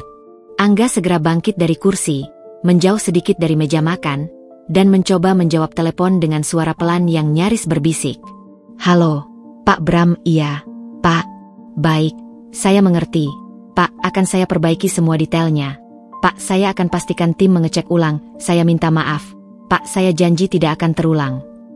Angga berbicara dengan nada yang belum pernah Ibu Dewi dengar sebelumnya. Penuh ketundukan, rasa bersalah, dan penyesalan yang mendalam. Ia terlihat seperti anak kecil yang baru saja tertangkap basah berbuat salah besar. Ibu Dewi dan Tika saling pandang dengan penuh tanda tanya. Alis Ibu Dewi terangkat, dan ia memiringkan kepala, mencoba menangkap isi pembicaraan Angga. Andri dan Sinta hanya diam, mengamati drama yang sedang terjadi di depan mata mereka. Angga kembali ke meja, wajahnya semakin keruh, dan keringat dingin tampak di dahinya. "Ada apa, Engga? Kok tegang sekali? Dari tadi kamu aneh." "Loh?" tanya Tika, menyentuh lengan suaminya, nadanya khawatir. Angga menghela napas berat, kemudian melirik Sinta yang menatapnya dengan tenang. Matanya seolah berkata, "Sekarang waktunya, Angga." Saya ada masalah sedikit di kantor, Bu. Proyek yang saya ceritakan kemarin, ternyata ada beberapa detail yang saya lewatkan dan belum saya kuasai sepenuhnya." Ia berusaha mencari kata-kata yang paling tidak memalukan. Ibu Dewi mengerutkan kening, ekspresi tak percaya. "Loh, kok bisa? Bukannya kamu sudah sangat menguasainya? Bukannya kamu yang paling penting di proyek itu? Kamu sendiri yang bilang kan?" Angga menelan ludah dengan susah payah. "Tidak sepenting itu, Bu. Saya hanya manajer proyek senior. Ada banyak orang lain yang jauh lebih penting di atas saya di struktur perusahaan." Nada suaranya penuh pengakuan yang pahit. Suasana mendadak hening. Ibu Dewi dan Tika menatap Angga dengan tatapan tak percaya yang semakin besar. Itu bukan Angga yang mereka kenal. Bukan Angga yang selama ini mereka banggakan sebagai calon direktur atau menantu idaman. Sinta melihat ini sebagai momennya. Ia merasa sudah cukup Angga dihajar oleh kenyataan pahitnya sendiri. Ia meraih tangan Andri, menggenggamnya erat, lalu menatap Ibu Dewi dan Tika dengan senyum tipis namun mantap. "Ibu Dewi, Tika, sebenarnya ada sesuatu yang perlu saya jelaskan mengenai proyek yang Angga ceritakan tadi, dan juga tentang posisi Angga di perusahaan." Ibu Dewi melirik Sinta dengan pandangan meremehkan yang sudah sangat familiar. "Apa yang mau kamu jelaskan, Sinta? Kamu kan tidak tahu apa-apa soal proyek besar begitu. Paling tahu soal resep kue atau harga bahan baku." Sindiran itu kini terasa lebih lemah dari sebelumnya, seolah Ibu Dewi sendiri sudah mulai merasakan ada yang tidak beres. Sinta tersenyum, senyum yang kali ini tidak menyembunyikan apapun, bahkan memancarkan ketenangan yang luar biasa. "Saya tahu, Bu. Saya tahu semua detailnya, dari awal sampai akhir. Karena proyek integrasi sistem nasional untuk Kementerian Perhubungan itu adalah salah satu proyek terbesar dan paling penting yang sedang dikerjakan oleh perusahaan saya. Seluruh ruangan hening. Keheningan yang sangat dalam. Ibu Dewi dan Tika memandang Sinta dengan ekspresi antara terkejut, bingung, dan tidak percaya yang luar biasa. Angga menunduk semakin dalam, wajahnya sudah merah padam hingga ke telinga, menahan rasa malu yang tak tertahankan. Perusahaan kamu? Maksudmu, Inovasi Digital Nusantara, itu? Kamu punya perusahaan sebesar itu? Tanya Tika, suaranya naik 1 oktav, hampir menjerit, seolah baru saja disambar petir. Sinta mengangguk mantap, menatap lurus ke mata Ibu Dewi. Betul, Tika. Saya adalah Chief Executive Officer, CEO, dan founder dari Inovasi Digital Nusantara. Ia mengucapkan setiap kata dengan jelas dan tegas, membiarkan kebenaran itu menggantung di udara. Blang! Sebuah garpu stainless steel terjatuh dari tangan Tika, menciptakan suara nyaring yang memekakan di tengah keheningan, memantul di lantai keramik. Ibu Dewi menatap Sinta, rahangnya ternganga, matanya membelalak tak percaya. Ia mencoba berbicara, namun suaranya tercekat di tenggorokan, hanya mampu mengeluarkan gumaman tak jelas. Wajahnya yang semula memancarkan kebanggaan kini berubah menjadi pucat pasi, kemudian memerah padam karena malu yang mendalam, lalu kembali pucat. Ia melirik Angga yang tampak ingin menghilang di telan bumi. Angga bahkan tak berani mengangkat wajahnya. Tidak mungkin. Kamu bohong, Sinta. Kamu kan cuma ibu rumah tangga yang jualan kue. Bagaimana bisa kamu jadi CEO perusahaan sebesar itu? Perusahaan yang kata Angga paling besar di bidangnya. Seru Ibu Dewi, suaranya gemetar antara marah, penolakan, dan rasa tak percaya yang bercampur aduk menjadi satu. Sinta tetap tenang, menghadapi badai emosi Ibu Dewi dengan ketenangan seorang pemimpin. Maaf, Bu, jika selama ini saya menyembunyikannya. Saya memang tidak pernah ingin membanggakan diri dengan jabatan atau kekayaan. Saya lebih suka hidup sederhana, fokus pada keluarga, dan membiarkan pekerjaan saya berbicara. Tapi saya tidak bisa membiarkan ibu terus-menerus meremehkan Andri, membandingkannya dengan Angga, yang notabene adalah salah satu karyawan di perusahaan saya sendiri. Saya tahu persis kinerja setiap karyawan, Bu. Dan saya juga tahu Angga adalah manajer yang baik, tapi ia masih banyak yang harus dipelajari. Andri menggenggam tangan Sinta erat, senyum bangga dan lega terpancar jelas di wajahnya. Beban bertahun-tahun seolah terangkat. Betul, Bu. Sinta memang selalu begitu. Dia tidak suka pamer. Selama ini dia kerja keras membangun perusahaannya dari nol, dengan tangannya sendiri, di belakang layar. Ibu Dewi terhuyung mundur di kursinya, seolah baru saja dipukul telak. Seluruh bangunan kebanggaan, status sosial, dan ilusi yang ia bangun di atas kesuksesan Angga runtuh dalam sekejap mata. Angga, menantu yang ia banggakan, puja, dan jadikan tolak ukur, ternyata hanyalah seorang manajer proyek, anak buah langsung dari menantu yang selama ini ia remehkan, sindir, dan anggap tidak berarti. Tika menatap Sinta dengan pandangan takjub, syok, campur malu yang luar biasa. Ia melihat Andri yang kini tersenyum lega dan bangga, jauh dari citra suami yang diremehkan. Angga sendiri, setelah beberapa saat, akhirnya mengangkat kepalanya. Ia menatap Sinta, bukan lagi dengan arogansi, melainkan dengan pandangan penuh rasa bersalah, penyesalan mendalam, dan sebuah penghormatan baru yang tulus. Rumah Ibu Dewi yang biasanya penuh hiruk-pikuk pujian berlebihan dan sindiran pedas, kini terasa begitu hening, diselimuti oleh kebenaran yang baru saja meledak bagai bom waktu. Badai telah datang, dan dampaknya jauh lebih besar dari yang pernah Ibu Dewi bayangkan, mengguncang fondasi keluarga mereka. Malam itu, setelah pengungkapan Sinta yang menggemparkan, rumah Ibu Dewi diselimuti keheningan yang panjang. Ibu Dewi, yang masih terpukul, akhirnya ditarik Tika ke kamar. Angga, yang kini merasa kecil dan malu, beranjak pergi tak lama kemudian, mengucapkan pamit dengan suara pelan. Hanya Sinta dan Andri yang tersisa di ruang tamu yang canggung. Andri menggenggam tangan Sinta, senyum lega terukir di wajahnya. Terima kasih, sayang. Aku tahu ini berat bagimu, tapi kamu sudah melakukan hal yang benar. Aku merasa seperti beban besar terangkat dari pundakku. Sinta bersandar di bahu Andri. Aku tidak bisa melihatmu terus-menerus diremehkan. NDR. Ibu perlu tahu kebenarannya. Mungkin ini adalah cara terbaik agar dia bisa melihat kita dan melihat arti kesuksesan dari sudut pandang yang berbeda. Keesokan harinya, telepon Sinta berdering. Itu Ibu Dewi. Suaranya terdengar sangat berbeda, tidak lagi dipenuhi sindiran atau kebanggaan berlebihan. Ada nada penyesalan dan kebingungan. Sinta.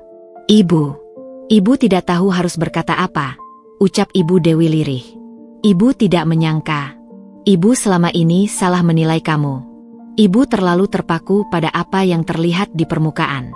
Maafkan Ibu, Nak. Ibu sudah terlalu sering menyakitimu dan Andri. Sinta menghela napas. Tidak apa-apa, Bu.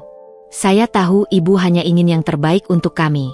Tapi terkadang, apa yang terlihat terbaik di mata kita belum tentu itu yang sebenarnya. Percakapan itu adalah awal dari perubahan. Sejak hari itu, Ibu Dewi perlahan-lahan berubah. Sindiran-sindiran tentang usaha kue menghilang, digantikan dengan pertanyaan-pertanyaan tulus tentang bagaimana Sinta mengelola perusahaannya. Pujian untuk Angga tidak lagi berlebihan, dan ia mulai menghargai Andri apa adanya. Angga sendiri juga mengalami perubahan signifikan. Di kantor, ia menjadi lebih fokus pada pekerjaannya, lebih sering bertanya, dan lebih rendah hati. Ia tidak lagi membanggakan diri di depan Sinta, melainkan menunjukkan rasa hormat yang tulus. Sesekali, ia bahkan meminta nasihat Sinta mengenai tantangan teknis yang ia hadapi. Sinta, dengan profesionalisme penuh, selalu memberinya bimbingan yang tepat. Hubungan profesional mereka membaik. Beberapa bulan berlalu. Suatu sore, Ibu Dewi datang berkunjung ke rumah Sinta dan Andri. Kali ini, ia membawa beberapa masakan kesukaan Andri, dan tanpa sengaja melihat beberapa rancangan software di meja kerja Sinta yang masih terbuka. Sinta. Ibu baru sadar, kata Ibu Dewi pelan, matanya menatap Sinta dengan penuh penyesalan. Kamu bekerja sangat keras ya, Nak? Jauh lebih keras dari yang Ibu bayangkan.